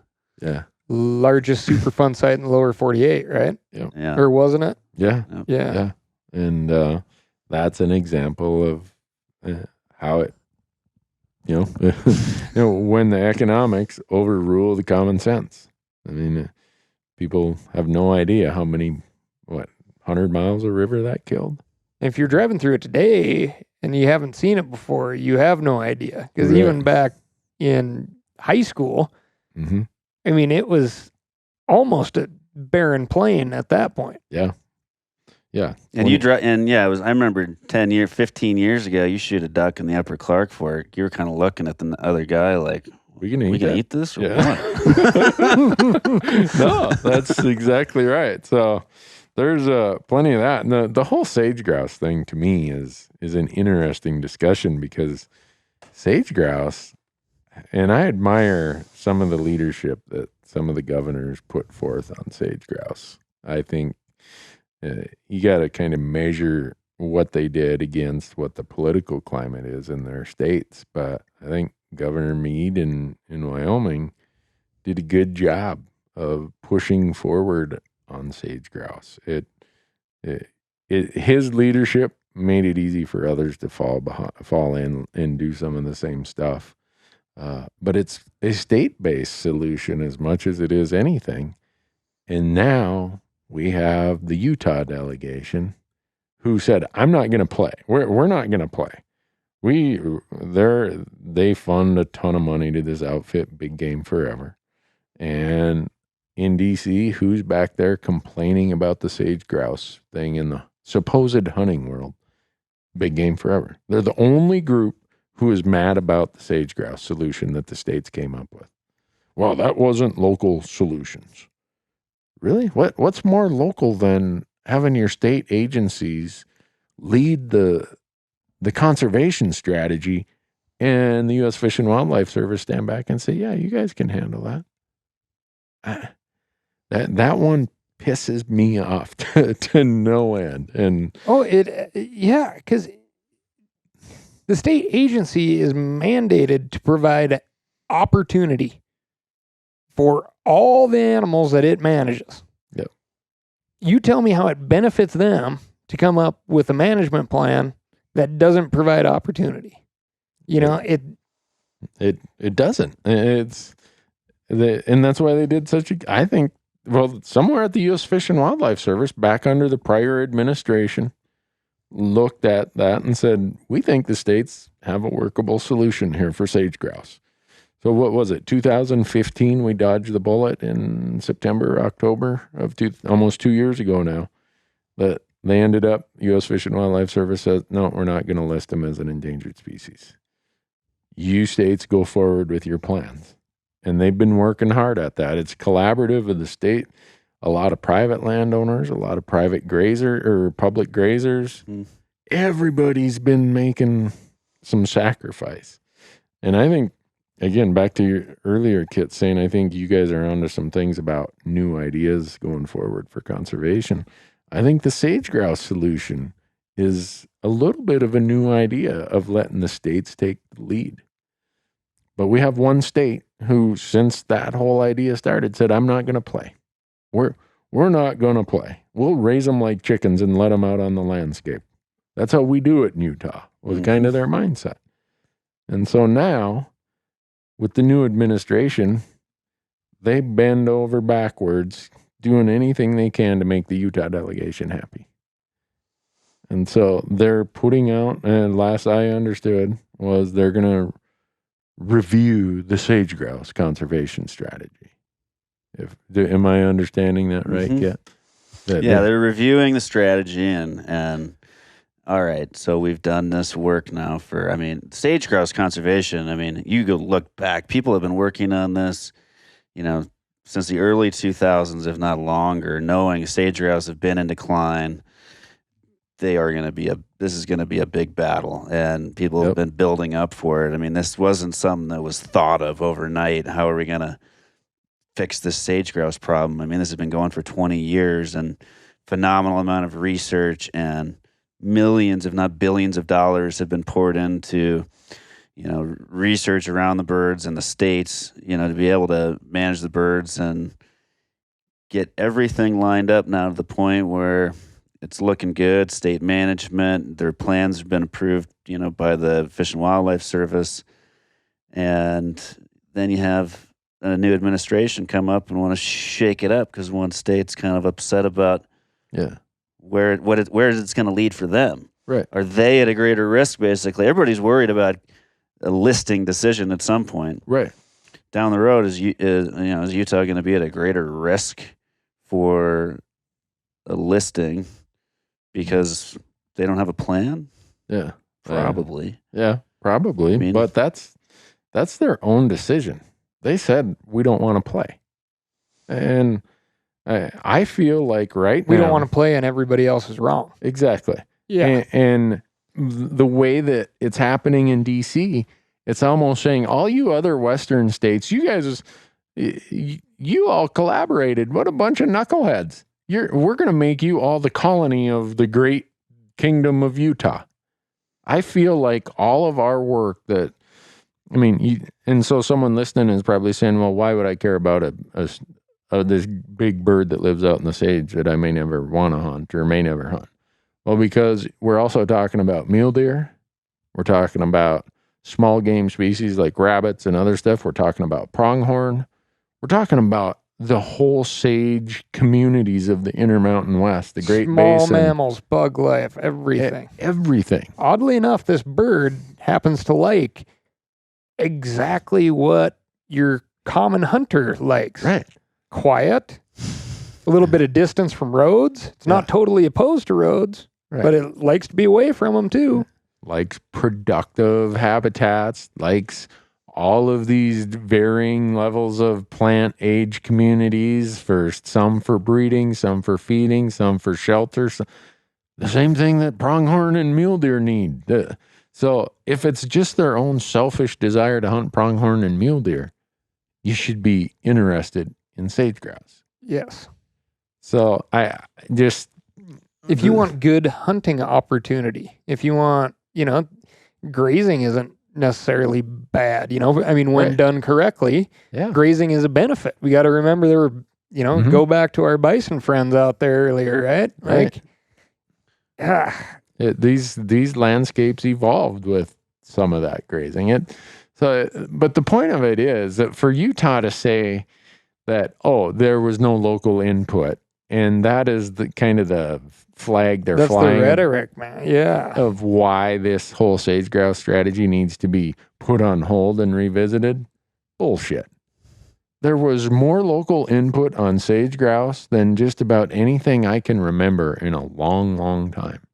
You have county commissioners in areas where public land grazing is a pretty big deal, who worked on it, who helped, who advocated for it, except for the politicians of Utah.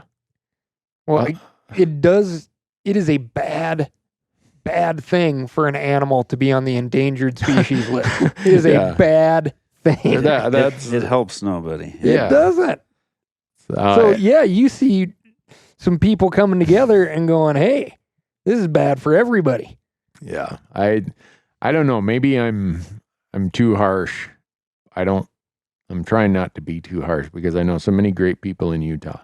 But there is some disconnect between how much they love their public lands, the average hunter in Utah, how much they love to hunt, and what their policymakers are doing in D.C. to screw it up right now. And this administration is kissing their ass. They're handing the reins of so many public land things over to the Utah delegation. To the point where it's like, really? I live in Montana, a colony of Utah is what I feel like. It's like tail wagging the dog, whatever you want to call it. Just totally anecdotally, of course, because that's all the information I have. But, I go to go walk around the Western Hunt Expo. In Salt Lake. Which I truly do not like attending, but it's part of the gig, right? Part of the employment. Yeah. Got to get a paycheck. The last year, over the course of 4 days, I think, I easily had 100 different conversations with individuals to small groups. And I shit you not, I was apologized to. I am sorry you have to come to our state. I am sorry. This is God's honest truth. These are Utah residents? These are Utah residents. And doesn't take a big check to walk through the door of this expo, right? $10 or whatever. Yeah. And I am sorry you had to come here. Just so you know, we're all not like our politicians. I mean, it was surreal, bizarre, whatever you want to call it.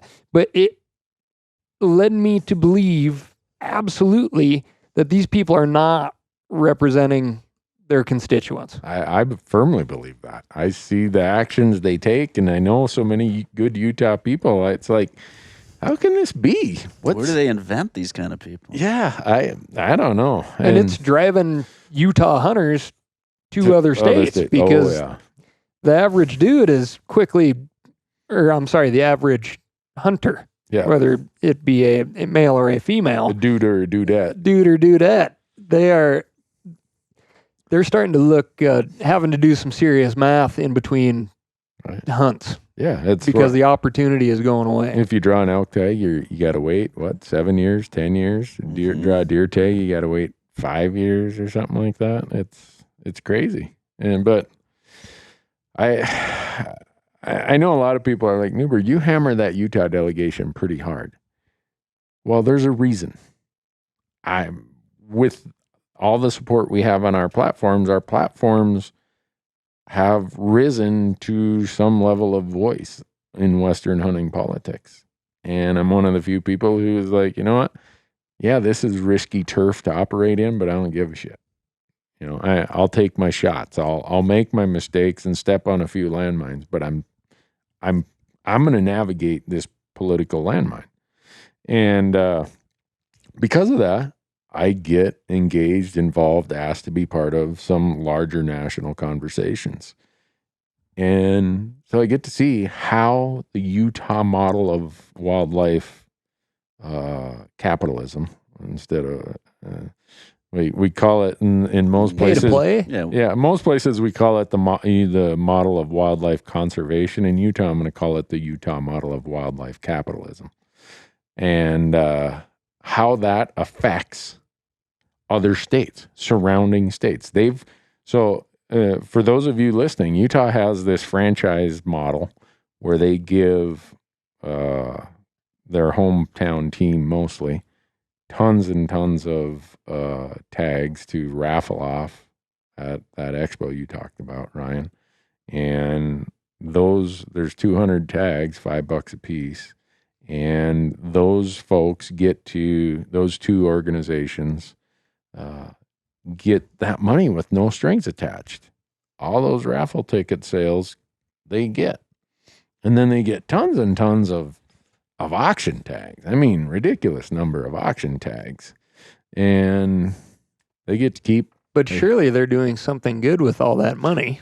Well, that's the rumor. When you ask for an accounting of it, it's hard to come by.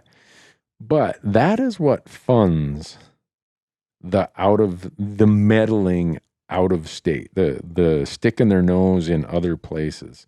That's the income stream. That's the franchise model, the annuity stream that funds Sportsmen for Fish and Wildlife and Big Game Forever, the two groups based out of Utah, who I got it here somewhere. There's a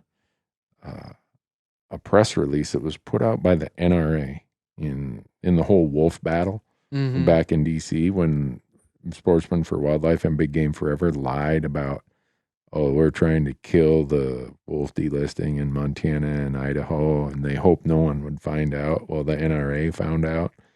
And so it says, whatever you do. Wait, let's back up a little bit here. So,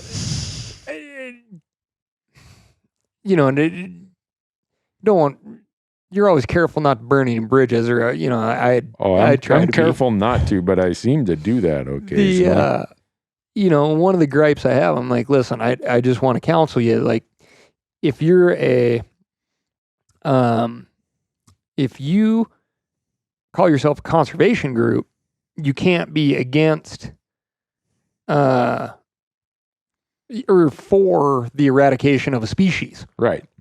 That's kind of a non-starter for me, right? I'm like, well, wait a minute. You can't be a conservation group and want to eliminate something from the landscape.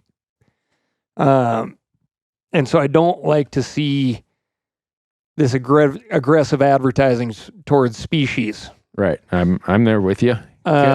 Kit's probably there. And the groups that you mentioned, Sportsmen for Fish and Wildlife, Big Game Forever, they do some aggressive advertising towards Mr. Wolf. Oh, yeah. Little Red Riding Hood is coming to get you. The Granny's going to get eaten by the big bad wolf. We've heard it all.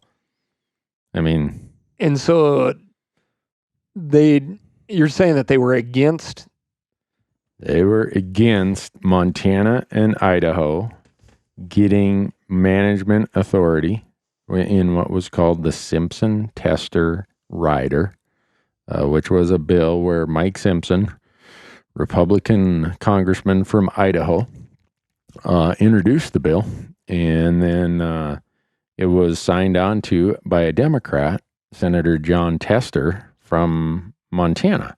So imagine that. We had a Republican sponsor in the House and a Democratic sponsor in the Senate. It's like how it's supposed to work. That's how it's supposed to work. And then definition of bipartisan. Yeah, and so they come up with this crazy idea that we're going to give Montana and Idaho management authority over wolves. Well, Big Game Forever, Sportsmen for Fish and Wildlife had been out on the landscape. They had their miracle bill that ended up in they thought this bill was going to pass. It ended up in Barbara Boxer's. She's from California. She was the chairman of that committee. Like somehow that's going to get out of her committee. And it was to completely exempt all wolves from the Endangered Species Act. That was their solution. So they were making a ton of money pitching that to the innocent, well-intended people. And needless to say, it never got a committee hearing. But as part of their effort, they decided, well, we're going to go and do whatever we can do to try and kill this Simpson-Tester bill. This amendment that would give Montana and Idaho management authority. So a friend of mine who works for the NRA in D.C. calls me and says, Randy, do you know what's going on back here? I'm like, what? What? He tells me, I'm like, you are BSing me. He's like, no, I'm going to shoot you an email.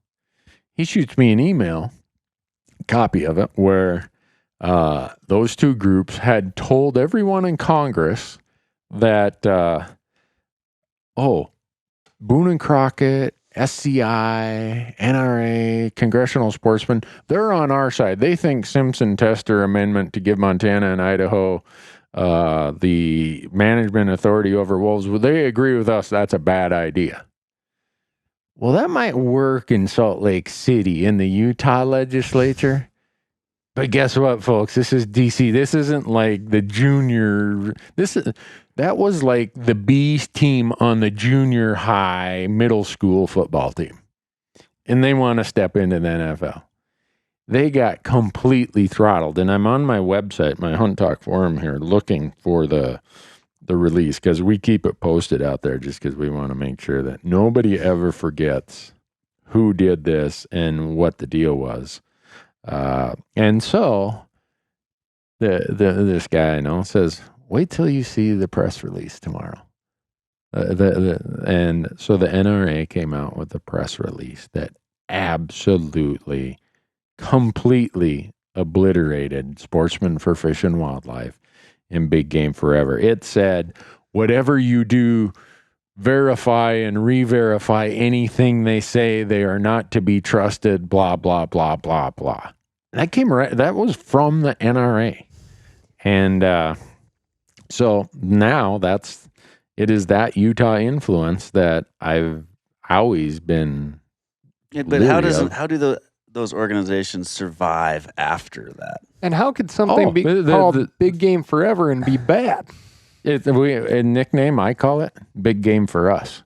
And instead of SFW being Sportsmen for Fish and Wildlife, I say it's Sportsmen for the Wealthy. I'll probably end up, they threaten to sue you also. They're staffed with attorneys. So my theory on that is take a ticket and number and stand in line if you want to sue me. You've mistaken me for someone who cares. But how does that continue, Kit, to your point? Big Game Forever, I think, over the last few legislative sessions has got multi-millions. I think it's 2 or 3. Yeah, they're getting paid by the legislature. Maybe even more. The legislature appropriates money to this group.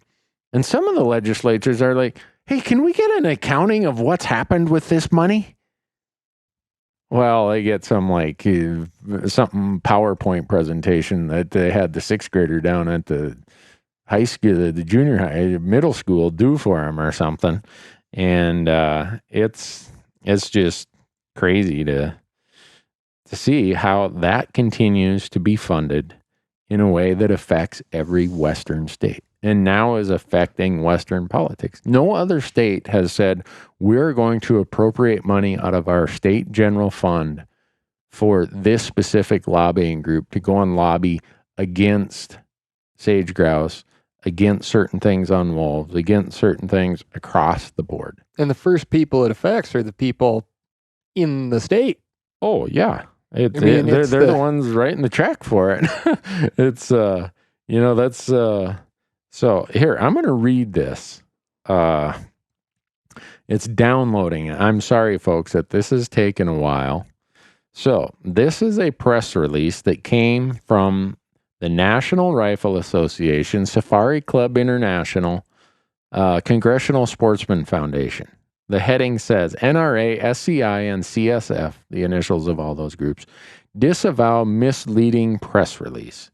Today, the National Rifle Association, Safari Club International, and Congressional Sportsman Foundation publicly disavowed a misleading press release distributed on Friday, March 11th to congressional offices and other outlets. The press release blatantly misrepresents the position of our organizations regarding legislation to delist the gray wolves under the Endangered Species Act. The draft release was circulated by an individual representing Sportsmen for Fish and Wildlife and Big Game Forever. The individual representing these two groups was immediately advised to remove the aforementioned organizations' names from that release. Unfortunately, he did not, and the release was transmitted without correcting the inaccurate information. The release in question claimed that NRA, SCI, and Congressional Sportsmen, along with other organizations listed below, are opposed to language relating to delisting of gray wolves in pending legislation currently before the U.S. Congress. In fact, these organizations support that language in as well as every other measure that has been introduced to the U.S. House and Senate to date addressing this important issue. Note, congressional offices and members of the media should exercise caution in accepting as fact or repeating any claims made by sportsmen for fish and wildlife, Big Game Forever, or any person claiming to represent them. Due to the blatant misrepresentation contained in the press release circulated by these two groups, any claim they make in the future should be thoroughly investigated and independently confirmed. Signed, National Rifle Association. I've never read a beatdown like that publicly in my life. But that was the point. Yet they persist. Yet the Utah legislature continues to fund those two groups. And they are the ones mucking up the works on sage grouse, which is going to, think about if they muck up sage grouse and we get it train wrecks and we get that listed on the Endangered Species Act. Look at how big that landscape is. If you're a grazer, you are screwed. You're screwed if you're a public land grazer. If, the energy things that we're talking about, sportsmen for responsible energy development, it's going to be the sage grouse for no energy development if you get full listing. NRA is a great one to step in on this. They are. How much recreational shooting? Not just hunting, recreational shooting happens on public land. Millions of acres would be lost to recreational shooting if some of this stuff happened. So for Utah to continue to fund this operation, and the reason I spent the last few minutes reading that and didn't want it to just be Randy Newberg said so, because that's a pretty serious claim the NRA made against sportsmen for fish and wildlife. That is not a intern writing a press release type of situation. No. So anybody who wonders why I get pretty steamed under the collar when these two Utah groups start blowing smoke and acting like they know what they're doing, and when you have an administration currently who is being hoodwinked and falling for this, it's a problem for all of us who are worried about Western landscapes and conservation of species in the West. Well, I just laugh. I just realized the keystone species, right? Uh-huh. You have a keystone species. Sage grouse is a keystone species. And that doesn't stop with animals. That is now, this is a keystone species for people's livelihoods. Oh, huge. Communities, cultures, yeah. All because Utah thinks they have the answers. Well, if people want to see the answers, go look at how hunting happens in Utah. That's like a plague on the landscape as far as what we enjoy in Idaho, where you live, Ryan, Kit, where we live in Montana. Can you imagine if you told elk hunters in our state, once you shoot an elk, you got to wait 10 years or 5 years? Yeah, you might only shoot 2 more elk in your life. Are you okay with that? Yeah. They'd burn the Capitol down. Oh, yeah. Can you imagine mule deer hunters in Idaho if you told them you got to wait 5 years if you shoot one? If you draw a limited entry tag and shoot one, you got to wait 5 years? Boise would be on fire. Oh, man, no. Would not. That'd be the equivalent of taking your guns away. Right. So and just ask the Utah hunters. They don't hunt in the state of Utah for the most part. If you want to hunt every year, you're going elsewhere. Yeah. So I know that's a long drawn way to tie sage grouse to politics, and I hope I didn't hijack it, Kit, because it's a very important issue. But we're at that point where some of these groups, like the Utah groups, it used to be that I thought those groups we considered adversaries were the ones dragging our issues over into the politics. The Utah groups love to drag our issues into politics, which is not where it should be. Hunting, conservation, wildlife, and species should be apolitical. I always say it. I come from the party of hunting, fishing, and public lands. I'm an equal opportunity supporter, equal opportunity abuser. And I just, how are we going to get anywhere if we want to divide and jump into their camp or the other camp or this group or that group? No, it's an amazing system, right? Yeah. If you play by the rules. Yeah. I mean, it's the envy of the world. Yeah. So I don't know. I should have drank beer like you guys. My blood pressure wouldn't be so high right now. I've been feeding these guys beer for the last 2 hours.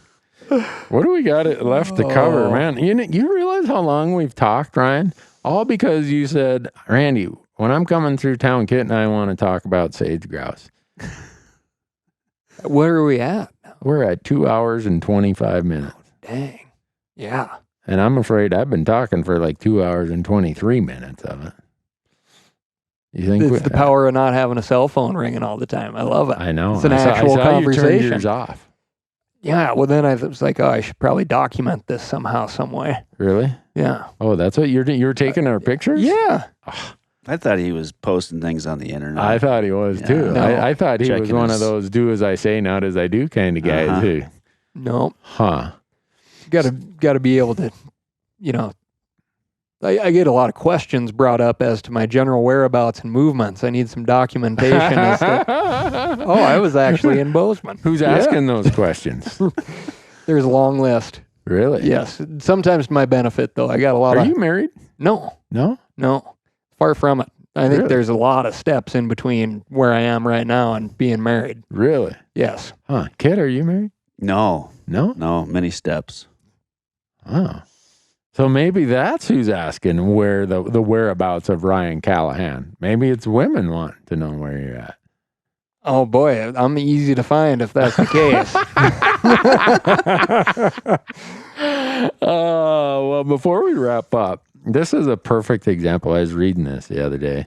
A collaborative thing, Rocky Mountain Elk Foundation, Nevada Department of Wildlife, NRCS, Natural Resource Conservation Service, and who knows, probably some other groups, bought a 4,500 acre conservation easement on the Wild Horse Ranch in northeast Nevada.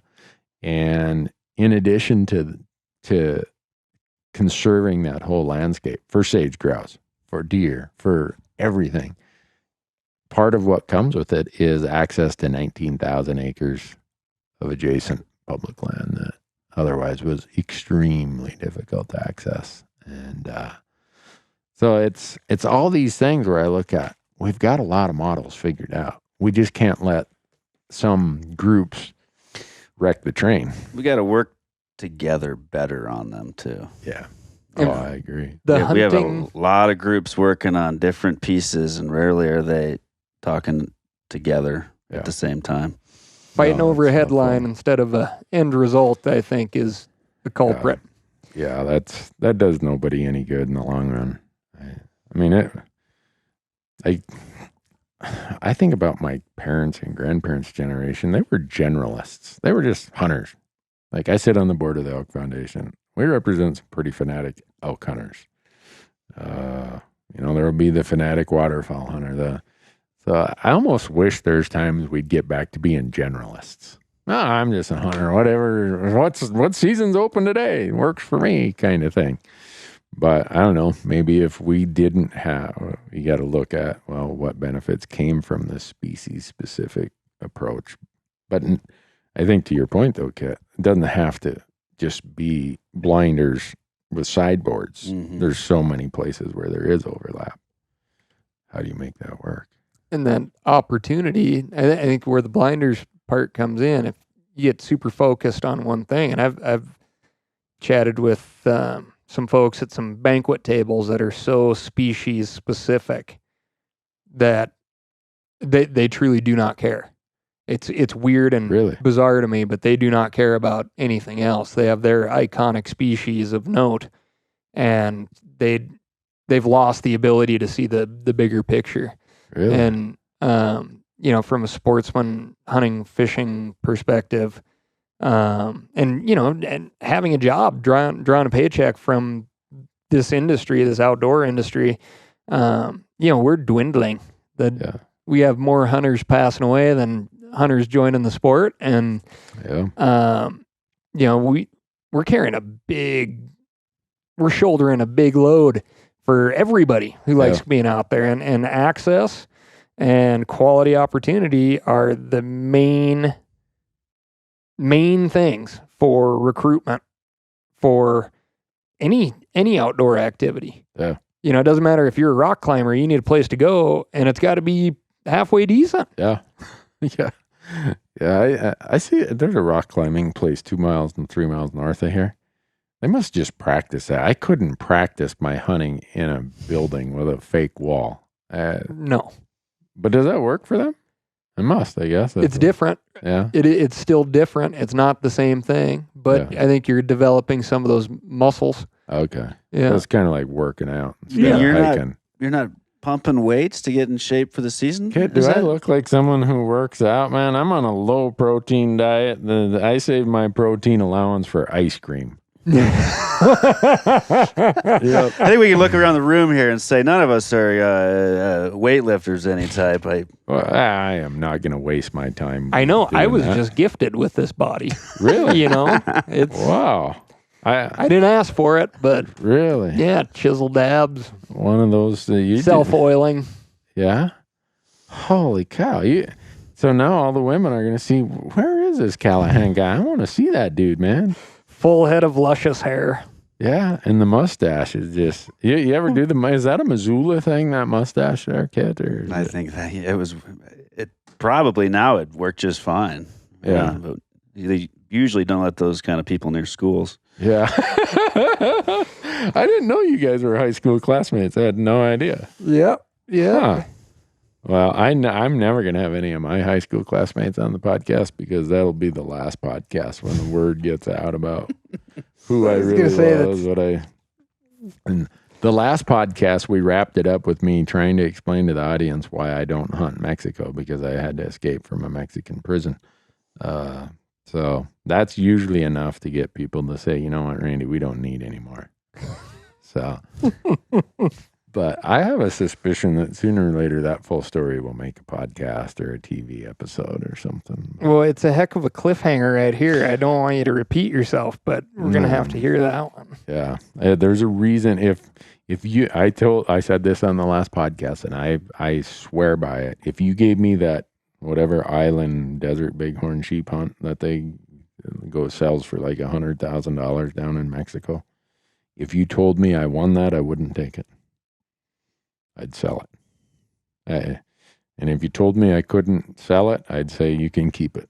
I am not going to Mexico. I have not been to Mexico since Labor Day of 1984. Long weekend. He stayed through Monday, and if you're sitting in a Mexican jail, it's a long minute. If you're in there, however long I live, if I die of natural causes, I would have lived 10 years longer if not for that weekend in a Mexican jail. So I am not going. Learned a lot on that trip. They say those things build character. I got all the character I need. But how the hell did we get on that topic? I don't know. I know. It's got my mind racing for sure. Well, I'll have to bring more beer. We'll have to have a different context in which to bring it up, and I'll tell the whole story. I love it. I do want to say, thank you, very, very much for, bending your schedule to ours and for sure. And being open and willing to have a chat and kind of on the, you get super impassioned individuals, and certainly the hunting realm is very much that way and can be very cliquish. And if you know myself at all, and certainly Randy, we work for different teams within the sport. I would say, and is that accurate? Yeah. But we're on the same team on this stuff because that's I think that speaks to the quality of, Ryan works for First Light. I've been using Sitka gear forever, and the Sitka guys are like, Randy, if it's helpful to the bigger picture conversation of conservation to have Ryan on there, have him on there. We don't care. We're about the big picture. Right? Hats off to him for sure. It's fun to, and you were given kind of the same pass. Hey, yeah. So it's nice when the whatever you want to call it, competitive juices, the turf war, whatever, doesn't have to come into play. I'm thankful that you called me and we were able to do it. And I'm grateful that, and this gets back to an age thing. So I'm 18 years older than both of you guys. That's a lot. I mean, you graduated in high school when? 01, class of 01. 01. Yeah. Wow. I don't think it's much of a limb to go out on. I'm willing to bet that you're going to be a better looking dude 18 years my senior than I will be. I don't think there's no one is gonna pass Sir Ryan Callaghan in the category of when I go to the BHA rendezvous, everybody wants Callaghan. He was prom king. He doesn't tell people that, Were you? Yeah. Whoa! He was Homecoming kind of a big deal. Time to sign off. Wow. Yeah. Red. Man. Homecoming, prom. I don't know. He seemed like he was a big deal then. This is where the high school things. Yeah. That was a bad idea. Yeah, I can see it now. Where's the BHA rendezvous this year? Boise? Is in Boise. Yep. Yeah. Yep. We're going to have to sign. Your job between now and then, Kit, is to go find all the high school pictures of Callaghan, and I'll have my editing crew. We will do a whole collage. We'll stream it live. Yeah, we'll find all kinds of incriminating stuff for you. Skin's pretty thick. Bring some these special days. guests, probably. I'm sure. Oh, yeah. That's what we need. Yeah. First girlfriends and all that kind of stuff. Oh, yeah, that's a short list. Short list. Getting into girlfriends. Oh, guys, I appreciate the work you guys do for conservation. You know, I'm lucky that I have these platforms, and so many people are like, "Oh, Randy, thanks for what you do," and it's grateful when they say that. But I always try to have other people who are doing lots of great work also. At times, I think we don't give enough credit to the volunteers, the people who could make a lot more money doing something else. Oh, absolutely. And they're just passionate about what tomorrow holds for hunting and fishing and access and conservation. And you guys fit that role, fit that exactly. And I just can't thank you guys enough for what you do. And Kit, you asked me another challenging question like the bison one, and I don't know that might be the last time you'll be on the podcast if you do another one like that. But I think what we ought to do, well, we couldn't do it at the BHA rendezvous because we're all so busy there. We need to find another place to do before I say what we should do, which is a follow-up podcast after hunting season. Mm-hmm. I'll start with you, Ryan. What trip, hunt, your hunt, someone else's hunt you looking forward to the most this year? You know, I love his 2 mule deer tags in Idaho. He does nice. Yeah. I am honest, a couple days in the woods by myself. Yeah. Yep. Chasing elk, chasing deer, whatever. Yeah. I just need few days by myself out there in the woods, recalibrate, and then I'll be good to go for another year. So wow, for a year. It doesn't really matter what it is, but wow. Are you doing any grizzly bear guiding anymore? Not this year. No, not this year. But the political scene's changing up there, and people are very worried about the future of of being able to hunt grizz up in BC. Yeah. And I'm gonna try to do a couple of hunts next year. Okay. Yep. Huh. Yeah.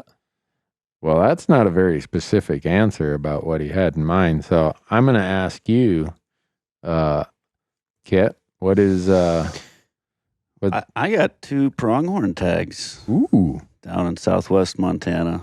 And in the same... A buck and a doe tag? Yep. Okay. In the same area that I was hunting last year, and unfortunately lost a nice buck last year. Oh, bummer. So went on to some private. Oh, really? And I'm hoping I can make up for it this time around. Yeah. Well, that's a beautiful place to hunt pronghorn. It's remarkably beautiful. But, Randy. Yeah. You have an entire calendar chock full. Yeah. Ryan's here looking at the whiteboard. Of all of those, which one do I have the most interest in? Boy, I think they asked me that last week. And in fact, I want you to point at one day on one of those trips that you hope will be your best day. Oh, what I hope will be my best day. Well, if my birthday counts for anything, it's right there in Arizona when I'm going to be deer hunting in my 53rd birthday. That might be okay, but people are going to laugh at this, but I really can't make up my mind. That Arizona elk tag, the reason that one intrigues me is it's early in October. I've already had a Wyoming elk tag, and when I'm in Wyoming, it's in any elk tag. Mm-hmm. I'm shooting whatever elk I see. I don't care if it's a cow, a spike, a raghorn, or a Boone and Crockett. Mm-hmm. If it comes out, I'm shooting it. And because right now that freezer downstairs, I got 2 of them. They're just about empty. Meat crisis. Yeah, we're like that. So it's your palm sweaty. Once I solve the meat crisis, then I think the Arizona elk hunt 10 days later is going to be a little more relaxing of just, you know what? I'm here to enjoy it. And if I want to shoot one, I'll shoot one. And if not, I'll just milk it for all it's worth. So I don't know. I think that Arizona elk hunt. So you still feel meat crisis, even a man of your means? Oh, right now I'm down to the last little bit of pronghorn. A man of my means, a man of my hunting. Your hunting means. Right. Okay. Yeah. I do. It's like right now I'm looking in there. I'm like, geez, I better make smaller burger patties this week. I mean, I'm going to revise my answer here slightly because looking at the calendar and just oddly enough, a couple of dates you have circled are dates that are near and dear to my heart. Mm-hmm. I, truth be known, am a broadside elk hunter. What is a broadside elk hunter? If it is a broadside elk in Idaho and it's within about 20 yards, it is shot. It is shot at toast. Okay. And it is in the freezer, and then my mind is free to just enjoy myself. Yeah. Because I also feel this. I need to put an elk in. I mean, that's most bang for the buck. A lot of meat in the freezer, right? Yeah. But that allows me to, if I can, and schedule's tough, but these dates that you have for Montana deer, you're going to be in Idaho. Or you're going to be in Montana. I may just come home to Montana because this is my birthday right there. Oh yeah. Yeah, that'll be 35.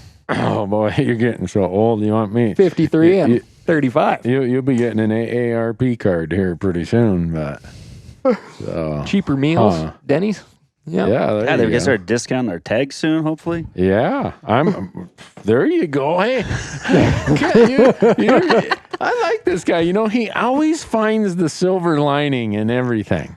I'll be on Geritol and ibuprofen, and I'll have a cane and a walker, but and your Camelback. Yeah, but my tags will be free. I like that cat. You fixed income, folks. Yeah. Well, that whole fixed income argument, being a CPA, people used to tell me that. I'm like, tell me someone who isn't on a fixed income. Unless you got a damn money tree growing out in the backyard, your income is fixed by what you made that day. So, what if you're a gambler? Maybe that's where it is. You got some peaks and valleys. Well, I think you got a lot more valleys than peaks. I mean, they don't pay those fancy casinos. They don't, invest in those and pay for them by people winning all the time. Mm-hmm. So, unless you're, a young, sporting, kind of dashing guy like Ryan Callaghan, he'd probably walk in there and they'd just say, Callaghan, get out of here. You're going to bankrupt us, man. Due to your talent and luck, we're screwed. I do all my gambling on lottery tags. And there's been a... Have you ever hit the jackpot? No. Oh, that's truly gambling then. Yep. Huh. But that windfall is going to be a big one. I can't wait till it does. We've heard it here, Kit. Kit's over there like, man, this guy. Good luck. He graduated from the same high school I did, man. I don't know. You see that look on Kit's face. He's not convinced of the sanity of your game here. No, he is not. But, well, folks, thanks for listening. We could continue to talk for a long time, but Kid, did you give your favorite with this antelope hunt? Yeah, the antelope hunt. Right, but I mean, is that just what the season's going to be? And I'm not that big of an antelope hunter, and so really? I can solve that. So last year, I will say the hunting experience for antelope, and I knocked this nice buck down at 225 yards, and to see it run off on the other side of the fence into the private. Yeah. It was snowing too. It was snowing. I could track its blood trail right at the edge of the fence. Man. And by the time I was able to find the rancher, get permission to go in there, snow's gone.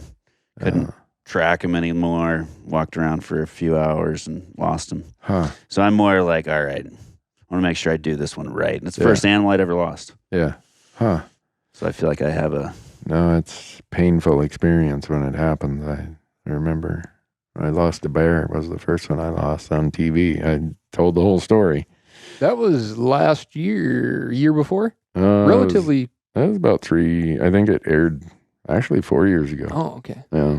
But, so I do have one tag that's not fit on that whiteboard that's right behind you, Ryan. I do have a Montana antelope tag. Ooh. But You haven't even scheduled it yet. I know. It's somewhere over in eastern Montana. So you see that big gap in October right there? That is really filled with a moose tag that showed up. My son drew. So that week is gone also. So that calendar just is really a week or 10 days uglier than you think it is. Oof. Everybody could aspire to have a calendar that's screwed up. When are you just going to have Randy Newberg's pro packing tips? You know, we're going to do that tomorrow for YouTube. It would be, I will recommend it to all because looking at this calendar, it is from a professional. Yeah. No, tomorrow the cameras are coming out. My little utility trailer over there. We're going to load up because everyone's like, we'll do more videos of what you throw in your bag and what you throw in your trailer and what your camp looks like. All right. That's what we're going to do. If you don't like it, don't say, oh, that's a stupid idea. It's just what I use. It's, sleeping 100 days a night or 100 nights a year in a tent around a camp. I've kind of sorted out what works. Yes. The old, and I got this in Portland at the BHA thing the other night. A lot of guys are like, man, I'd give anything to be in a wall tent for a week or so, 5 days. I'm like, yeah, it's pretty cool, 5 days, Try 70. The novelty wears off after about day 3. But, oh well. I do understand I'm not going to get a lot of sympathy for my plight. No. So, in fact, I see I'm getting none of it here right now, dude. Well, anyhow, guys, thanks so much, people. Thanks for listening. Sorry to keep you so long. We're going to have a follow-up podcast with these guys after hunting season. We're going to find out how much they really hunted, how much they just talked the talk. Yeah. Or if they walked the walk. And who knows, maybe Giannis will show up next time instead of bugging out on us. But anyhow, thanks, folks. Really appreciate it. Take care. Safe hunting.